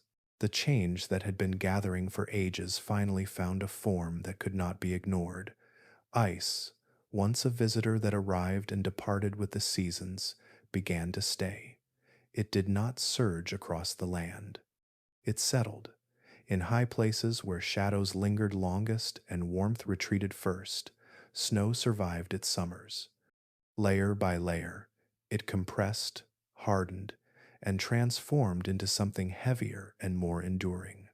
The first glaciers were born, not from catastrophe, but from patience. These early glaciers moved slowly, guided by gravity and time rather than force. They did not carve sharply at first. They pressed. Under their weight, soil compacted, plants disappeared, and the ground lost its softness. What had once yielded to roots and burrows became sealed beneath a growing mantle. The land began to forget the textures that had shaped life for so long. As ice expanded, it reshaped landscapes that water had once defined. Valleys carved gently by rivers were widened and smoothed. Subtle hills were flattened. Curves became straighter, edges less forgiving. Where erosion had once been gradual and creative, ice introduced permanence. It did not adjust to the land, it imposed itself upon it. Rivers changed first, then vanished. Flow slowed as sources froze or were diverted beneath ice. Wetlands drained or locked into stillness. Channels that had once connected forests to coasts were cut off, buried, or redirected into darkness beneath frozen weight. Water still moved, but unseen and inaccessible, trapped under layers that allowed no exchange with the surface world. With the loss of rivers came the loss of familiar pathways. Animals that depended on water for travel, feeding, and shelter found the land increasingly unrecognizable. Seasonal cues failed. Places that once guided movement no longer existed.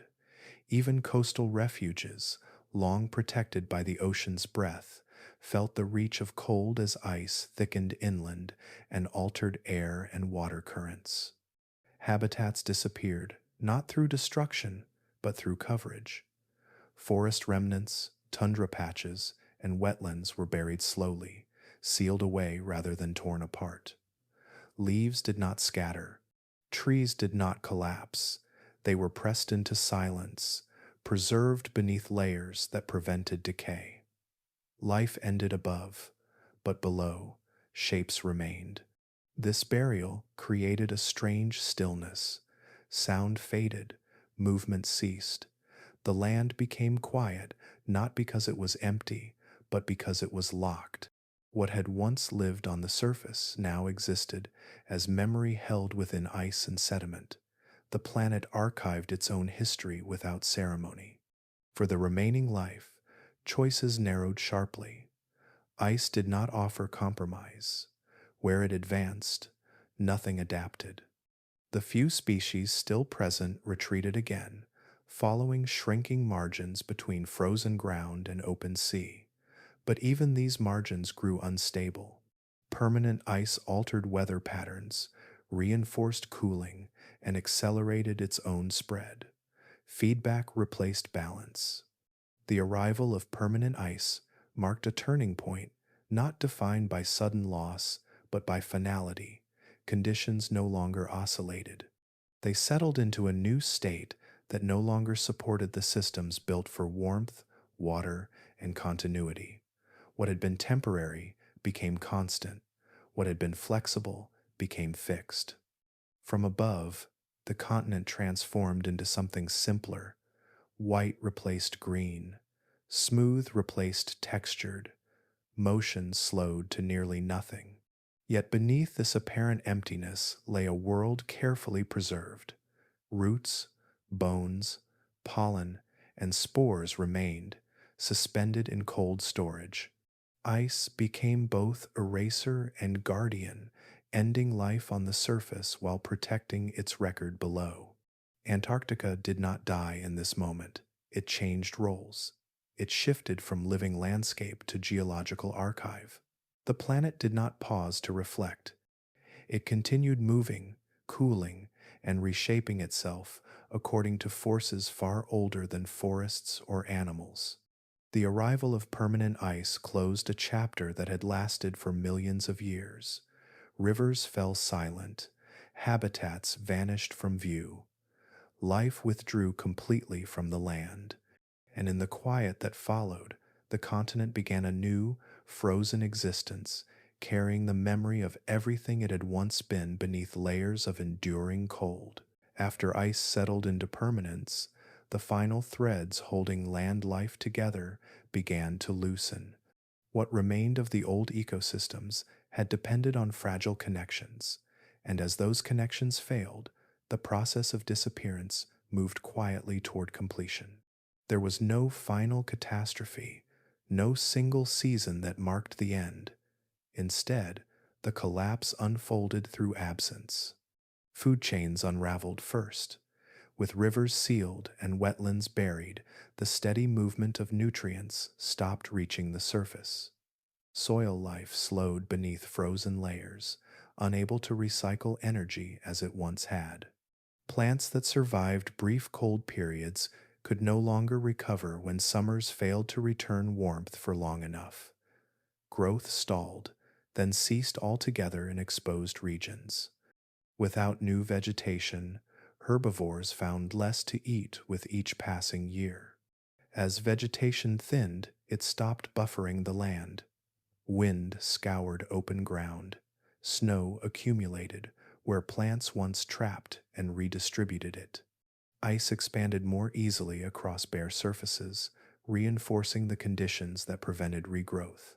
What little plant life remained existed in scattered, temporary patches that could not support stable populations of animals.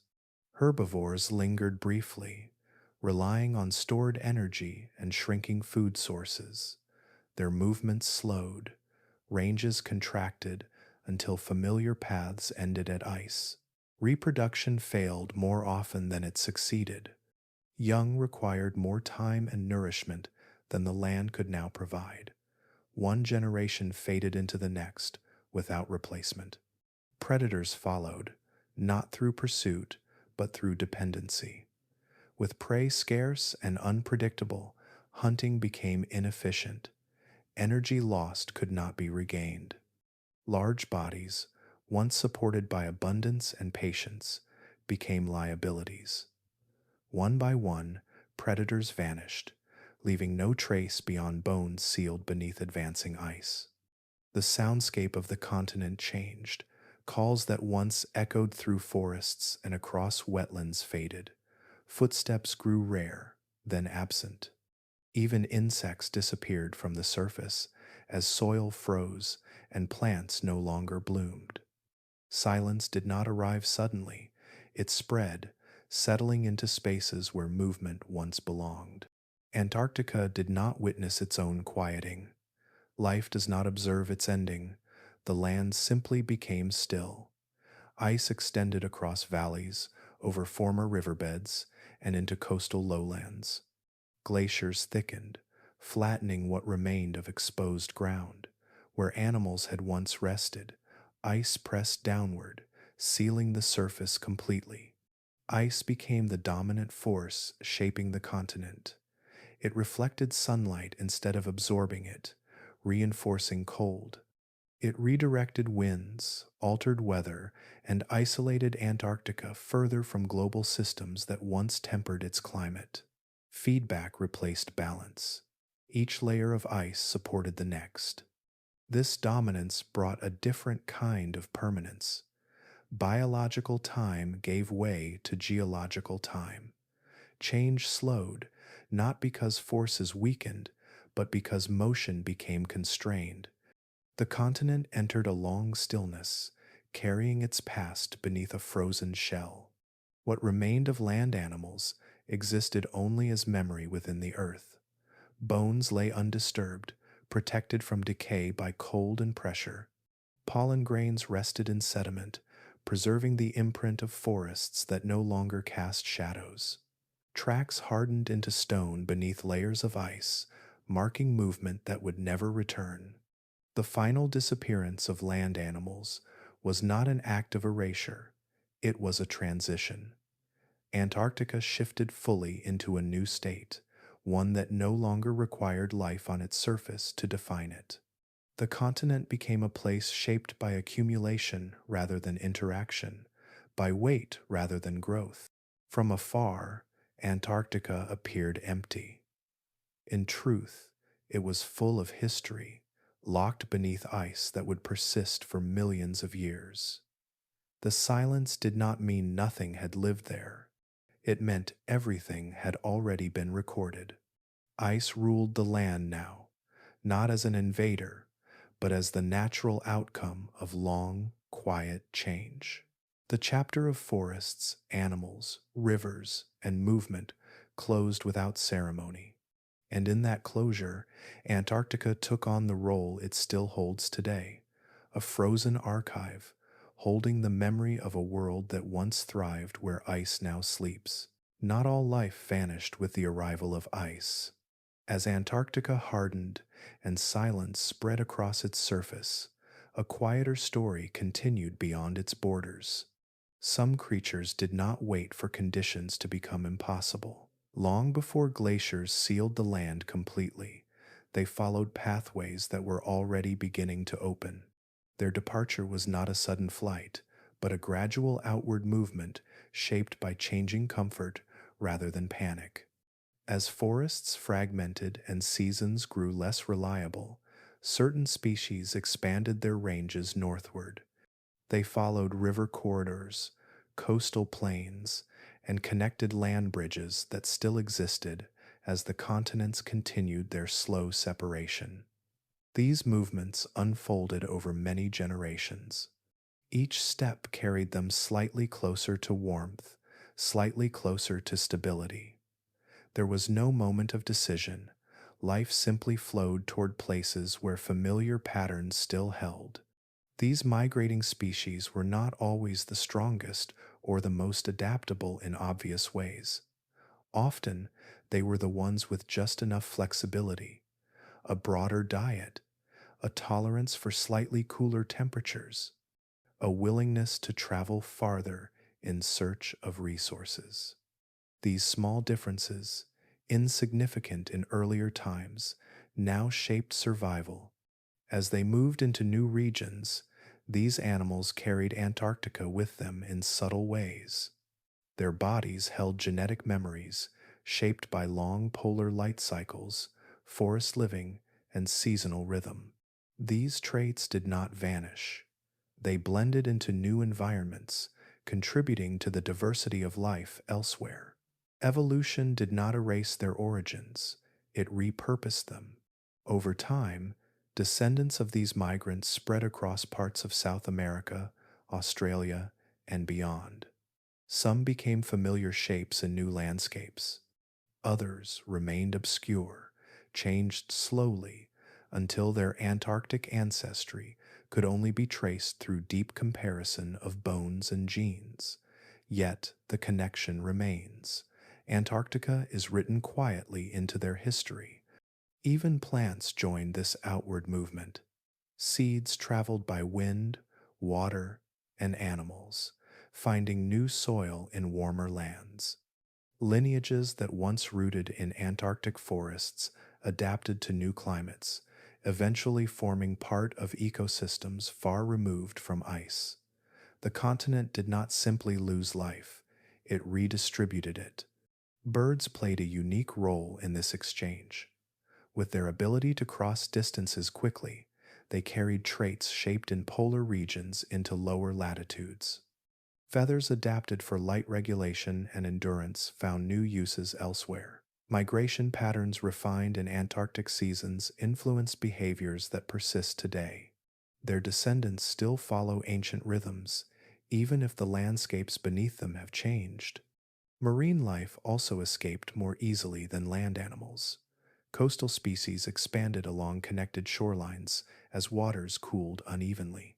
Ocean currents carried larvae and nutrients northward, seeding new habitats with life that had once thrived near Antarctic coasts. The sea remained a corridor long after land routes narrowed. In this way, Antarctica became less a graveyard and more an origin point. Its ecosystems did not simply end, they transformed and continued elsewhere. Life used the continent as a starting place, a testing ground where traits formed under long seasons of light and darkness.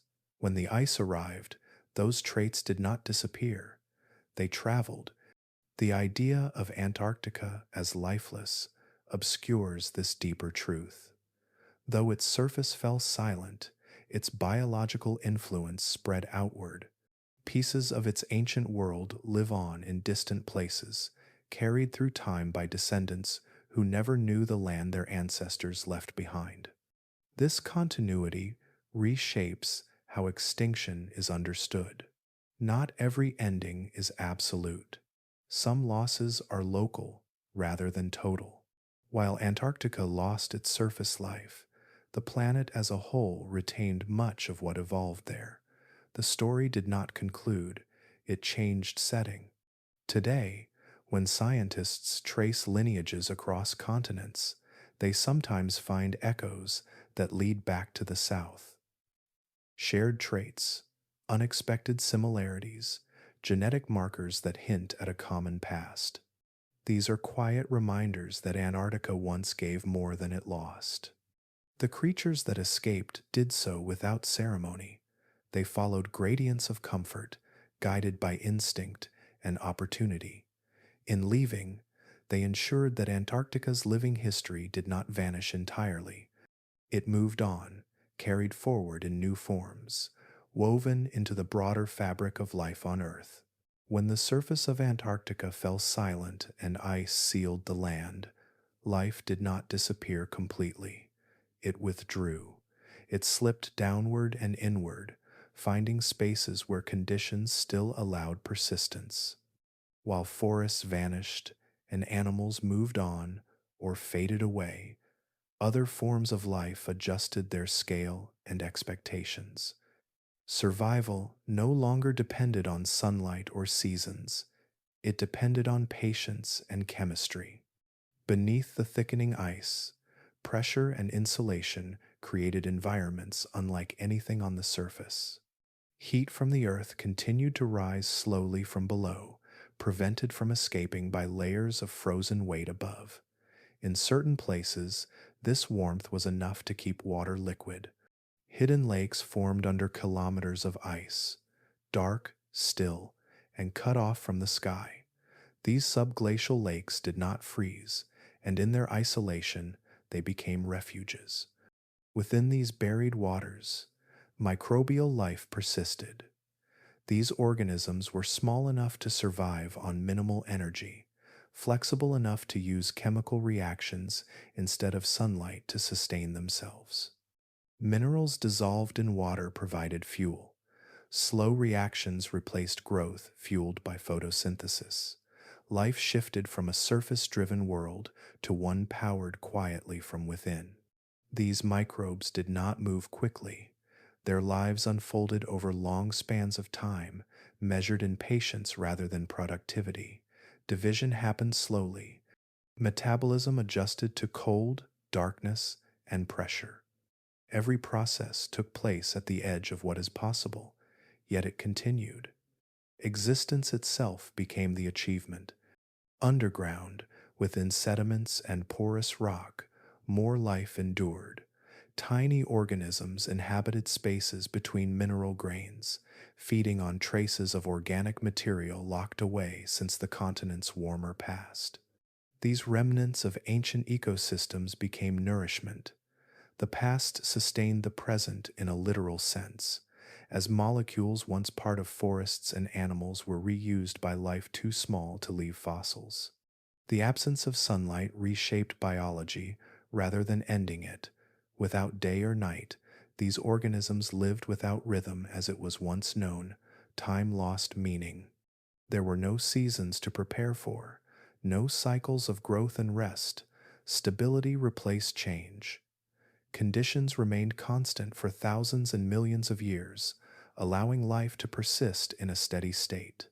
Even beneath glaciers that scraped the land above, microbial communities found safety in meltwater pockets and deep crevices. The ice itself became part of the system, trapping heat, shielding against surface extremes, and preserving liquid environments below. What appears hostile from above becomes protective when viewed from within. This underground and underwater persistence changes how Antarctica is understood. From the surface, the continent appears empty, frozen, and still. But below, motion continues. Water circulates slowly. Chemical reactions proceed. Life remains active, though unseen. Antarctica became a layered world, silent above, quietly alive beneath. This hidden life also carries continuity. It links the living continent of the past to the frozen one of the present.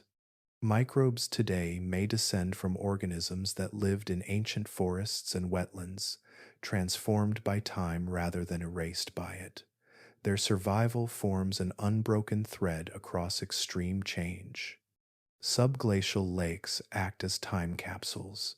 Isolated for vast periods, they preserve conditions that no longer exist on the surface. Studying them reveals not just modern adaptation, but ancient endurance. These environments show that life does not require comfort, only possibility. Antarctica, then, was never truly lifeless. It simply shifted where life could exist.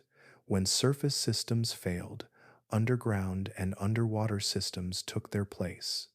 The scale of life changed, but its presence did not end. This persistence carries meaning beyond the continent itself.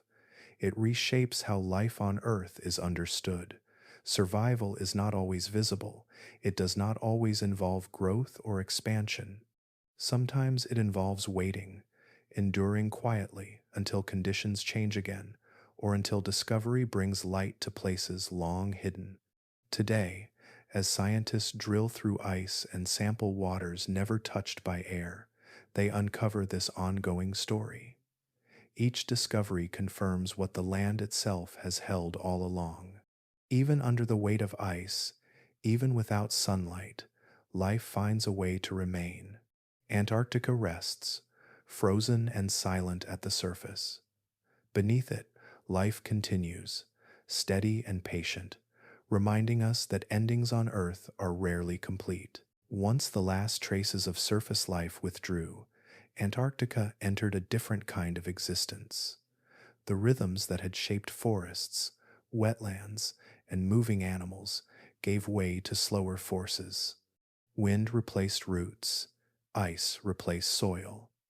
Time began to work on the continent in a quieter, more deliberate way. Where trees once filtered air and softened storms, open ice now lay exposed. Wind traveled freely across vast distances, unbroken by canopy or terrain shaped for shelter. It scoured the surface, lifting fine snow and carving it into long ridges and ripples. These patterns were not chaotic. They followed consistent paths, guided by temperature differences and the pull of gravity. In place of branches swaying and leaves falling, the land responded to pressure and flow.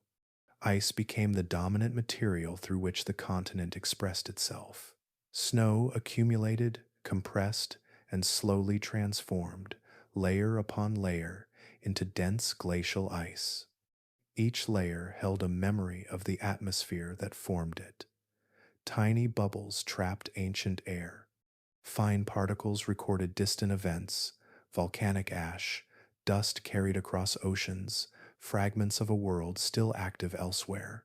Antarctica no longer interacted directly with life, but it continued to record it. The land beneath changed more slowly now. Without vegetation to stabilize soil or animals to disturb the surface, erosion took on a different character. Ice ground rock gently but persistently, flattening peaks and widening valleys over immense spans of time. Features that water once shaped delicately were now smoothed and simplified. Complexity gave way to broad forms. The continent settled into a quieter geometry. Movement did not disappear entirely, but it slowed to a scale almost beyond perception. Glaciers crept forward at the pace of centimeters per year. Ice shelves extended, cracked, and calved into the sea with long intervals of silence between events. Beneath the surface, ice flowed like a thickened fluid, responding to pressure and slope in ways that echoed rivers long buried below. The sounds of this world changed. Gone were calls, footsteps, and the constant activity of living systems. What remained were deep, distant echoes, the low groan of shifting ice, the whisper of wind moving across endless plains. These sounds did not announce change. They accompanied it, quietly marking time. Cold shaped everything now. Temperature defined structure and behavior in ways life never could. Chemical reactions slowed. Decay nearly stopped. Materials that would break down quickly elsewhere endured. Antarctica became a place where preservation replaced transformation. The continent no longer recycled itself through living processes, it archived itself. Stillness became the defining feature, not the absence of all motion, but the absence of visible life. The surface appeared empty, its activity subtle and distant. From above, Antarctica looked unchanged year after year. From within, it continued its slow reshaping, guided by forces that cared nothing for urgency. This new state altered how the continent connected with the rest of the planet. Ice reflected sunlight back into space, reinforcing global cooling. Cold air masses influenced weather patterns far beyond the pole. Antarctica became an active player in Earth's climate system, even without life on its surface. Its stillness carried power, yet beneath this apparent emptiness, the echoes of the past remained. Buried landscapes lay intact below kilometers of ice. Ancient soils, riverbeds, and forest floors rested in darkness, preserved rather than erased. The continent carried its former life quietly, holding it beneath layers that both concealed and protected. Antarctica, after surface life, was not a dead place. It was a transformed one. Its role shifted from cradle to custodian, from participant to witness.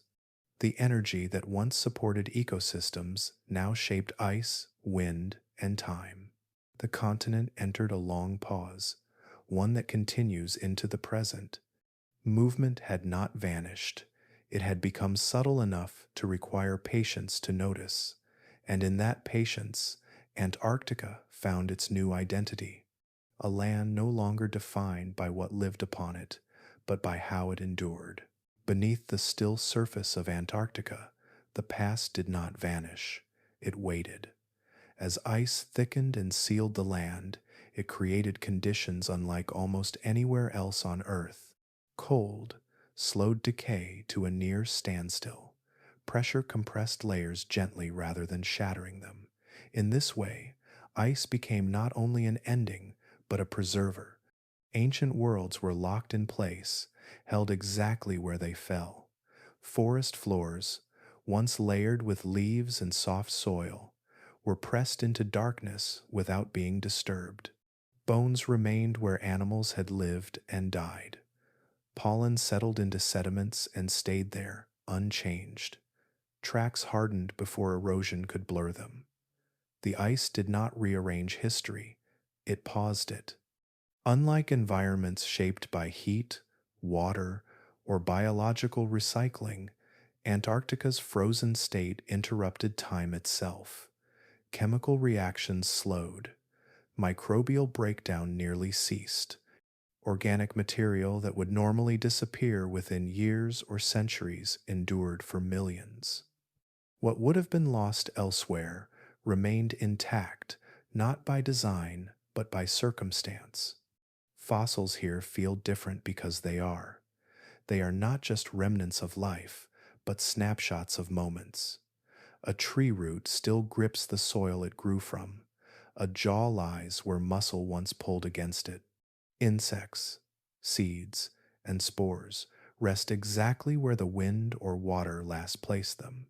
These are fossils frozen mid-history, stopped between one state and the next.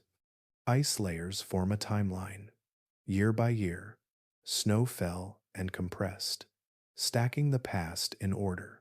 Each layer holds information. Ash from distant eruptions, dust from shifting climates, traces of atmospheric change. Together, they create a record far more detailed than stone alone could offer. Antarctica became a place where Earth stored its memory carefully, page by page. Beneath kilometers of ice, landscapes still exist as they once were. River channels remain carved into rock. Hills and valleys keep their shape, protected from erosion. Entire ecosystems lie sealed away, not crushed beyond recognition, but held under a weight that preserves rather than destroys.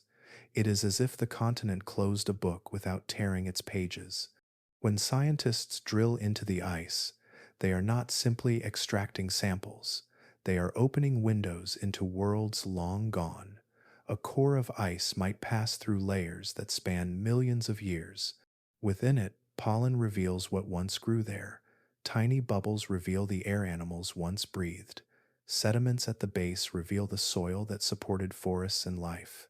Each discovery adds clarity without noise. There are no bones scattered by scavengers or roots that pierced and rearranged remains. Everything stayed where it belonged. This stillness allows reconstruction with rare confidence. Antarctica does not just hint at its past, it shows it. What makes this archive extraordinary is its completeness. Other regions record fragments, shaped by cycles of destruction and renewal. Antarctica records continuity. It preserves not only dramatic events, but everyday existence. The slow fall of leaves, the steady presence of water, the quiet lives that unfolded without spectacle.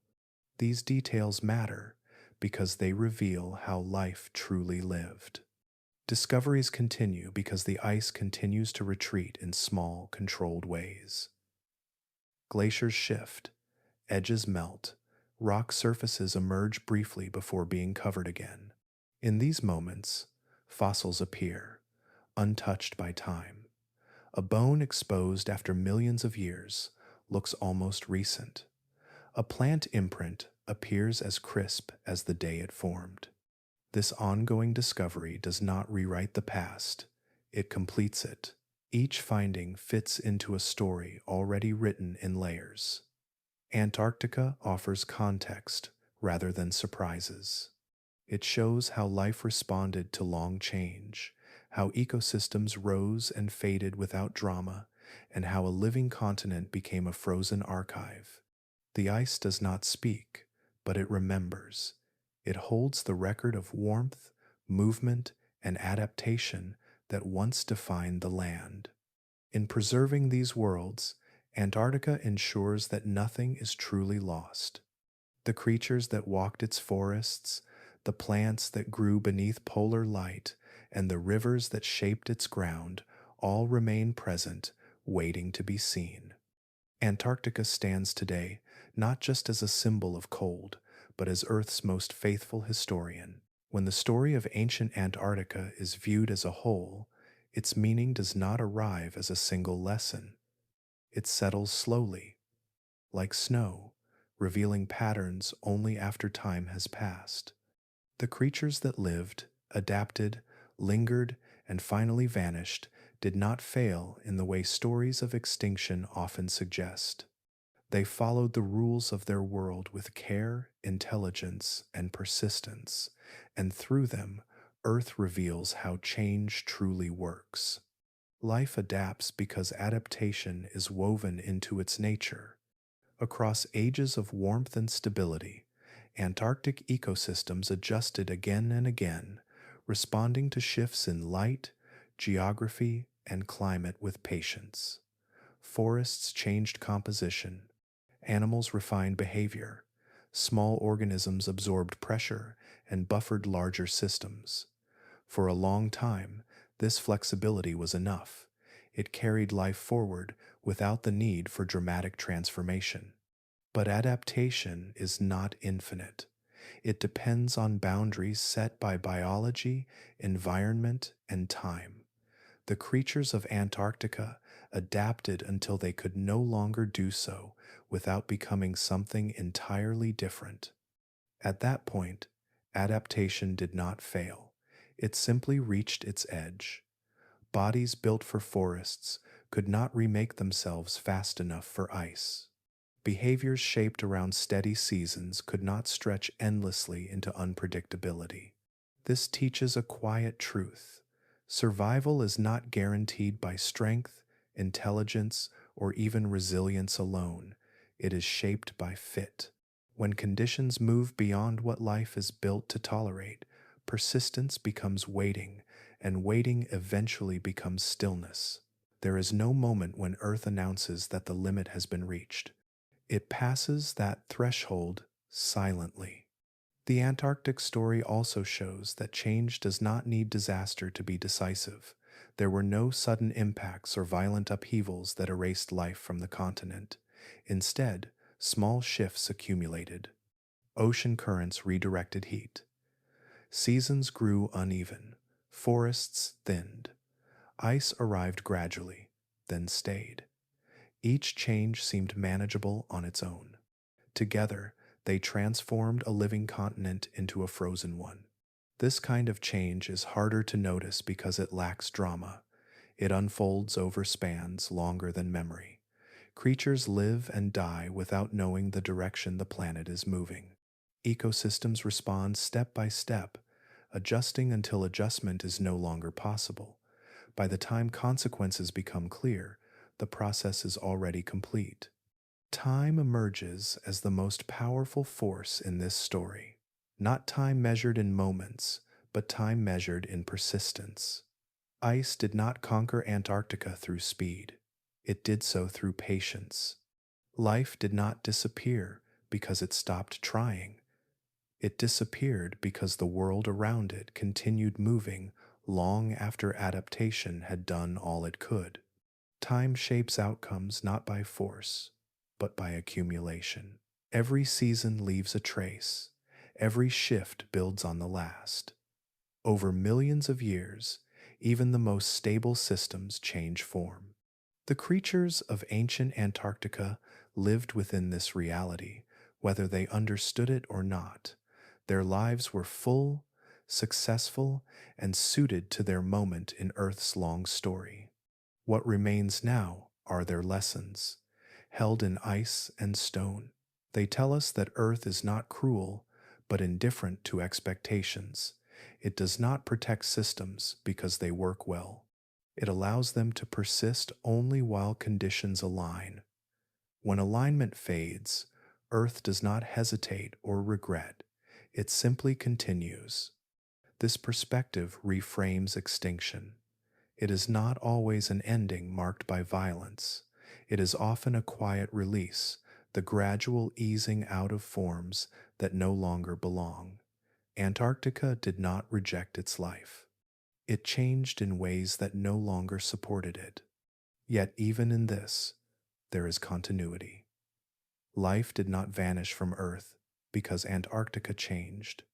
It moved, transformed, endured elsewhere, or persisted below the surface in forms suited to stillness and darkness. The planet did not lose life, it rearranged it.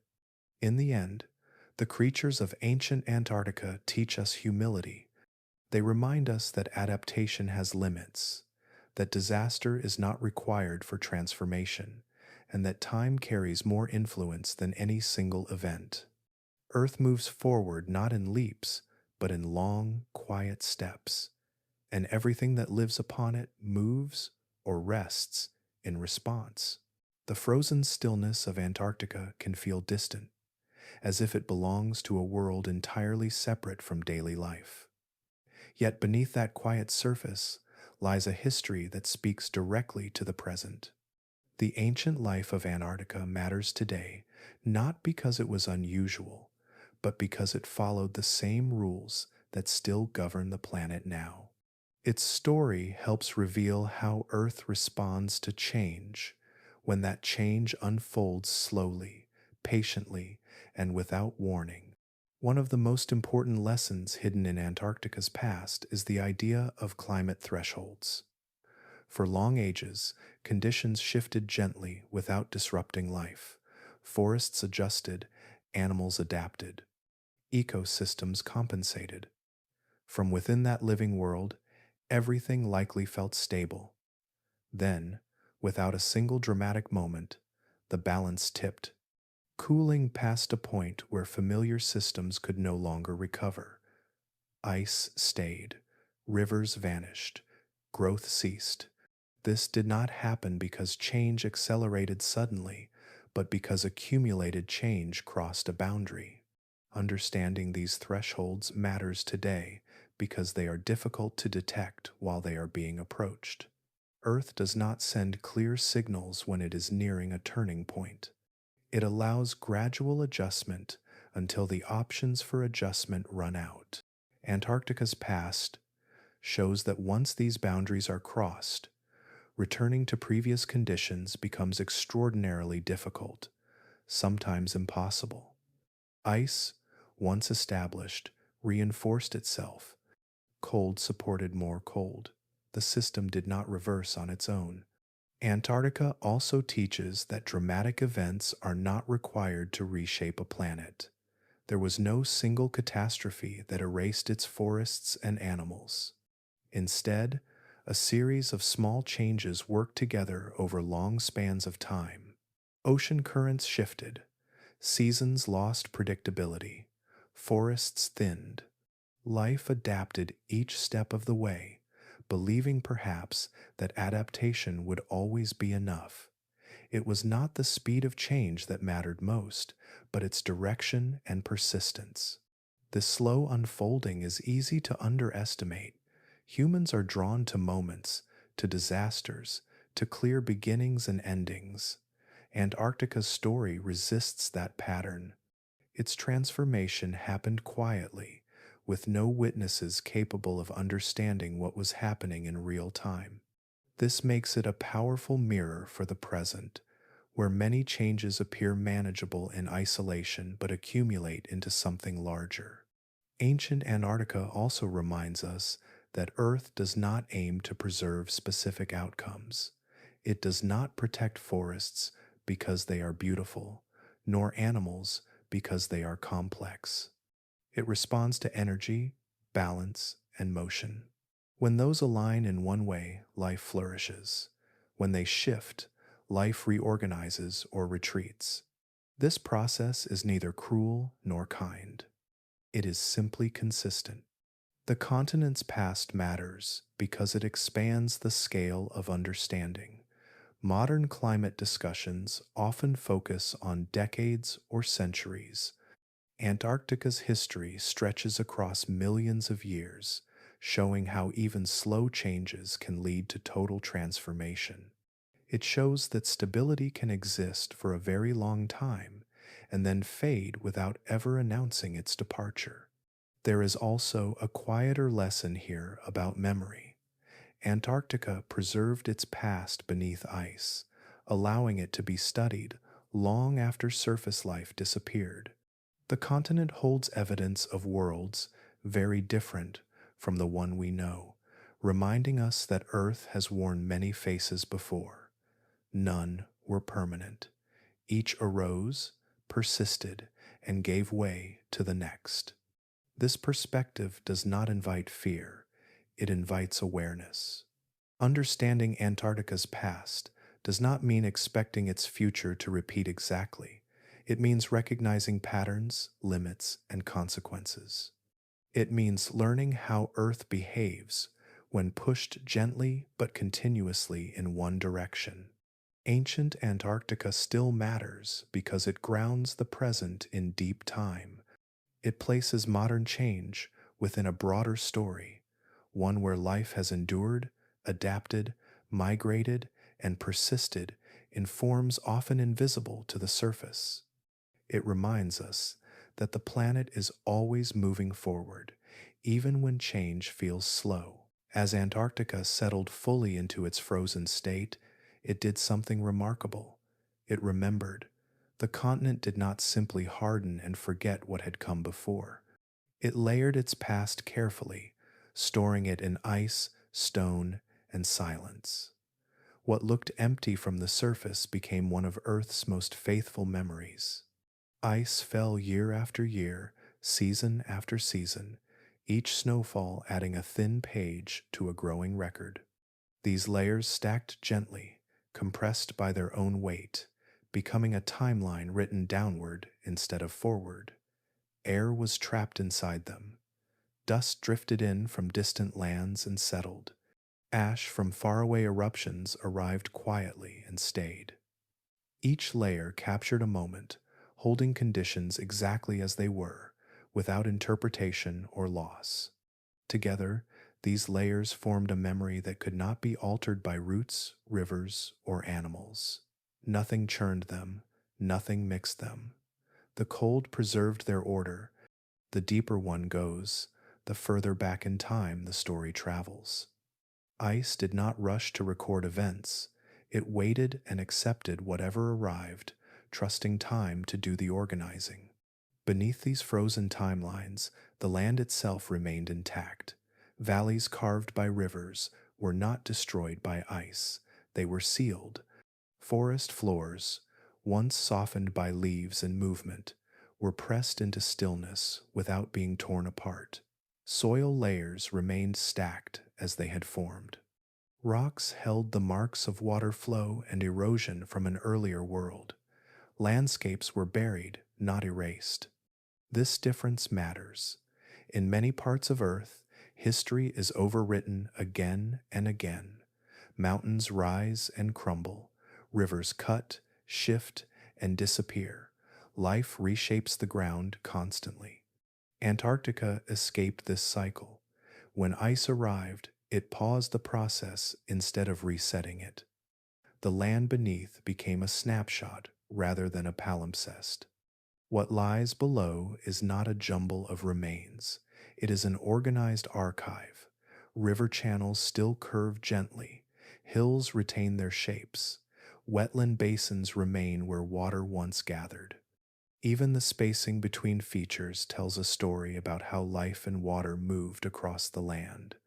The continent holds these details patiently, allowing them to be read long after they cease to function. Earth, through Antarctica, learned how to store its own history, not intentionally, but effectively. Cold became a vault, pressure became a filing system, time became a librarian, placing each layer in order and leaving it undisturbed. The planet did not rely on memory alone. It built a structure that could preserve evidence far beyond the lifespan of any species. This stored history connects deeply to the lives that once moved across the land. Bones remain where animals fell. Pollen rests where plants once released it. Spores and seeds lie exactly where wind or water last carried them. These traces do not fade into noise. They remain clear enough to reconstruct entire ecosystems from fragments. The stillness of Antarctica is therefore not emptiness, it is restraint. Motion slowed, but meaning accumulated. Each frozen layer added context to those below it. Each buried landscape remained linked to the conditions that shaped it. The continent did not forget how it became what it is. When scientists read these layers today, they are not creating stories, they are uncovering one that already exists. Antarctica does not argue or exaggerate, it records. It allows Earth to speak in its own quiet language, free from revision. This idea reshapes how the planet itself is understood. Earth is not only shaped by forces that destroy and rebuild, it is also shaped by moments when change stops just enough for memory to form. Antarctica represents one of those rare pauses, a place where history was allowed to settle and remain. The continent reminds us that nothing truly disappears on Earth. It either transforms or becomes stored, waiting. Even when life retreats, its imprint stays behind, layered into the planet's structure. Earth carries its past with it, not as nostalgia, but as reference. Antarctica stands as proof that time does more than pass, it accumulates, and sometimes, when conditions align, it preserves. The frozen continent holds the memory of worlds long gone, not frozen in place as relics, but held gently, like pages in a book the planet has not finished writing. When Antarctica is viewed not as a place, but as a pattern, it begins to reflect something larger. Its transformation does not stand apart from the rest of Earth's story, it mirrors it. What happened there happened slowly, quietly, and without announcement. This makes it especially revealing.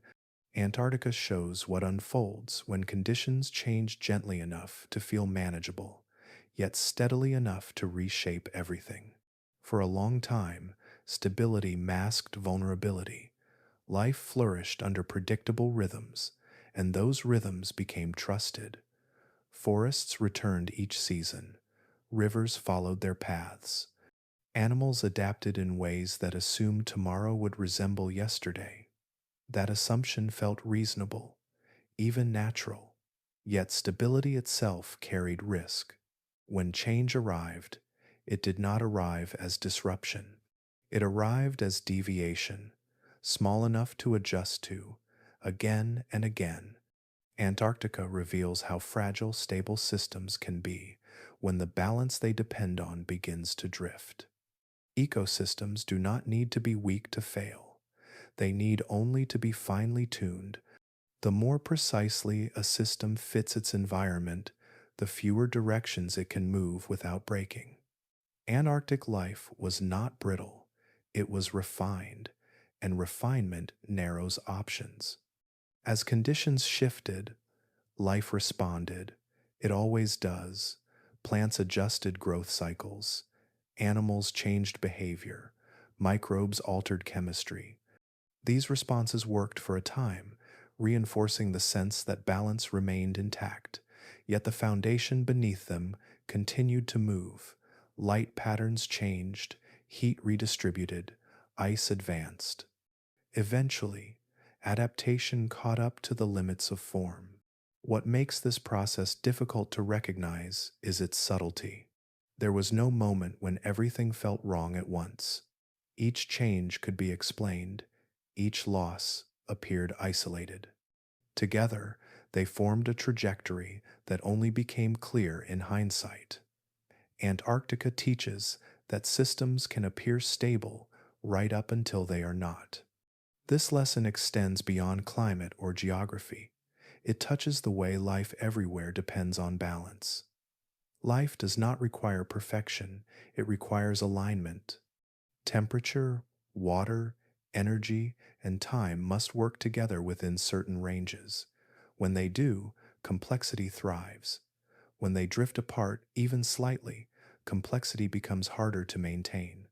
Antarctica shows that balance does not disappear suddenly. It thins, it frays at the edges, connections weaken, redundancies vanish. Eventually, a system crosses a line where recovery is no longer possible. Importantly, that line is rarely visible before it is crossed. In this way, Antarctica acts as a mirror, not a warning sign. It does not shout, it reflects. It reveals patterns that are easy to miss while living within them. It shows how life can persist through change until it cannot, not because it stops trying, but because the shape of the world no longer matches the shape of life. The silence that followed life's departure from Antarctica is not empty. It holds information. It tells us how interconnected systems respond to gradual pressure. It shows how change becomes normalized long before its consequences arrive. It reminds us that balance is not static. It must be maintained, and maintenance requires awareness of movement, not just condition. Life's dependence on balance is both its strength and its vulnerability. Balance allows ecosystems to support diversity, complexity, and longevity. It also creates reliance. When balance shifts beyond tolerance, life does not always have space to move. Antarctica's mirror reflects a truth without urgency or blame. It shows that Earth does not collapse, it transitions.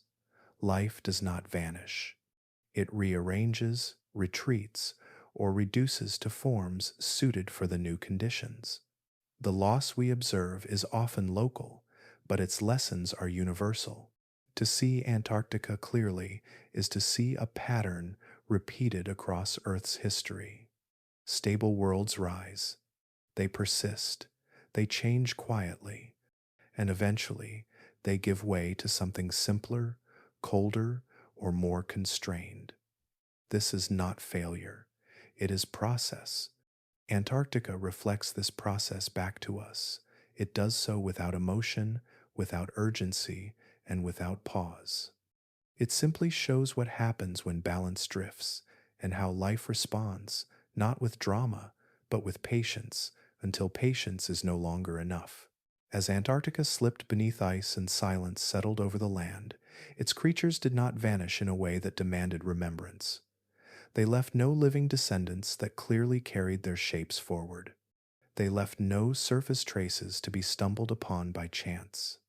Instead, they faded gradually from awareness, becoming unfamiliar not only to the world that followed, but even to memory itself. What we know of them now arrives in pieces. A fragment of jaw pressed into stone, a limb bone worn smooth by time and pressure, a scattering of teeth found far from one another, separated by movement of ice and the slow rearranging of ground beneath it. These remains do not tell complete stories, they suggest them. They ask to be assembled carefully, never fully certain, always incomplete. Because of this, these creatures often feel distant, almost unreal. Their outlines must be reconstructed from absence as much as presence. Scientists compare fragments to relatives elsewhere on the evolutionary tree, adjusting proportions and posture, testing one possibility, then another. Each reconstruction is an act of patience rather than confidence. Something is always missing, not because the work is flawed, but because time does not preserve life evenly. Their shapes can feel strange at first glance. Bodies appear thick and low to the ground. Limbs angle in ways unfamiliar to modern animals. Skulls carry proportions that do not align with the creatures we know today. Yet this strangeness does not come from odd design. It comes from loss of context. These animals were shaped by forests, stable moisture, long seasonal light, and predictable ground beneath their feet. Remove that world, and the logic of their bodies becomes harder to see. In their own time, they were ordinary. Their forms matched their needs precisely. They moved through dense vegetation, relied on sheltered ground, and lived within ecosystems that supported continuity rather than urgency. Nothing about them anticipated ice, open tundra, or the long stillness that followed. They did not need to. Evolution does not prepare life for every future. It prepares it for the present it occupies. When that present slipped away, memory went with it. Species are remembered when their lines continue, when descendants carry echoes of form and behavior forward. Antarctica's creatures rarely had that chance. Many lineages ended locally. Others dispersed and blended elsewhere until their origins could no longer be traced. Without continuity, memory faded naturally. This forgetting does not imply insignificance. These creatures were not marginal. They shaped their environments, interacted with other life, and contributed to systems that thrived for millions of years. Their disappearance from awareness says more about how memory works than about how life mattered. Each fossil recovered from Antarctic ice interrupts that forgetting. It introduces a form that does not fit modern expectations and refuses to be easily categorized. These shapes remind us that Earth has hosted many ways of being alive that no longer exist. The present is not the measure of the past, it is simply what remains. The unfamiliarity of these creatures encourages humility. Life has not moved along a narrow path toward what we see today. It has explored countless solutions, many of which disappeared quietly when conditions changed. The forgotten creatures of Antarctica represent those paths not taken forward, not because they were inferior, but because the world they fit no longer existed. Their story survives only as fragments because the rest of it has no place to stand. The forests that explain their limbs are gone. The seasons that shape their behavior no longer return. Without those anchors, their bodies feel like riddles. But they are riddles with answers that once existed in full view. These creatures were complete lives, not unfinished experiments. They belonged to a chapter of Earth's history that closed without witnesses. Beneath the ice, their traces remain, silent but intact, asking only to be recognized as real, once living participants in the long and changing story of the planet. Antarctica rests today beneath deep, cold, and long silence, yet its stillness carries a deeper truth. The continent is not a symbol of emptiness, it is evidence of movement. Beneath the ice lies proof that Earth is never fixed, never settled into a final form. What appears permanent is only the present shape of a story still unfolding. Long before ice took hold, Antarctica lived many lives. Forests rose and spread without hurry. Rivers carved paths slowly, then followed them faithfully. Animals moved through shade and water, adapting not to extremes, but to stability. Nothing about that world suggested it would vanish, and yet, over time, it did. Not through collapse or disaster, but through quiet transformation. This is the pattern Earth follows. Worlds rise without announcement. They persist for ages. Then, without drama, they give way to something new. There is no single moment when change declares itself complete. There is only the steady passage of time, guiding conditions forward one small shift at a time. Antarctica shows that disappearance does not require destruction. Life did not end because the land was struck or shattered. It ended because alignment slipped, temperature moved beyond tolerance. Light no longer returned as before. Ice arrived, stayed, and reinforced itself. The world that once supported forests and animals faded, replaced by a world shaped by cold and stillness. Yet even in this transition, nothing was truly lost. Life moved elsewhere. Some forms escaped and continued in distant lands. Others retreated underground or underwater, adapting to darkness and pressure. Still others remained only as memory, locked into stone and ice. The planet did not erase its past. It carried it forward in different forms. Antarctica reminds us that Earth does not hurry. Its movements are slow enough to feel gentle, yet powerful enough to reshape continents.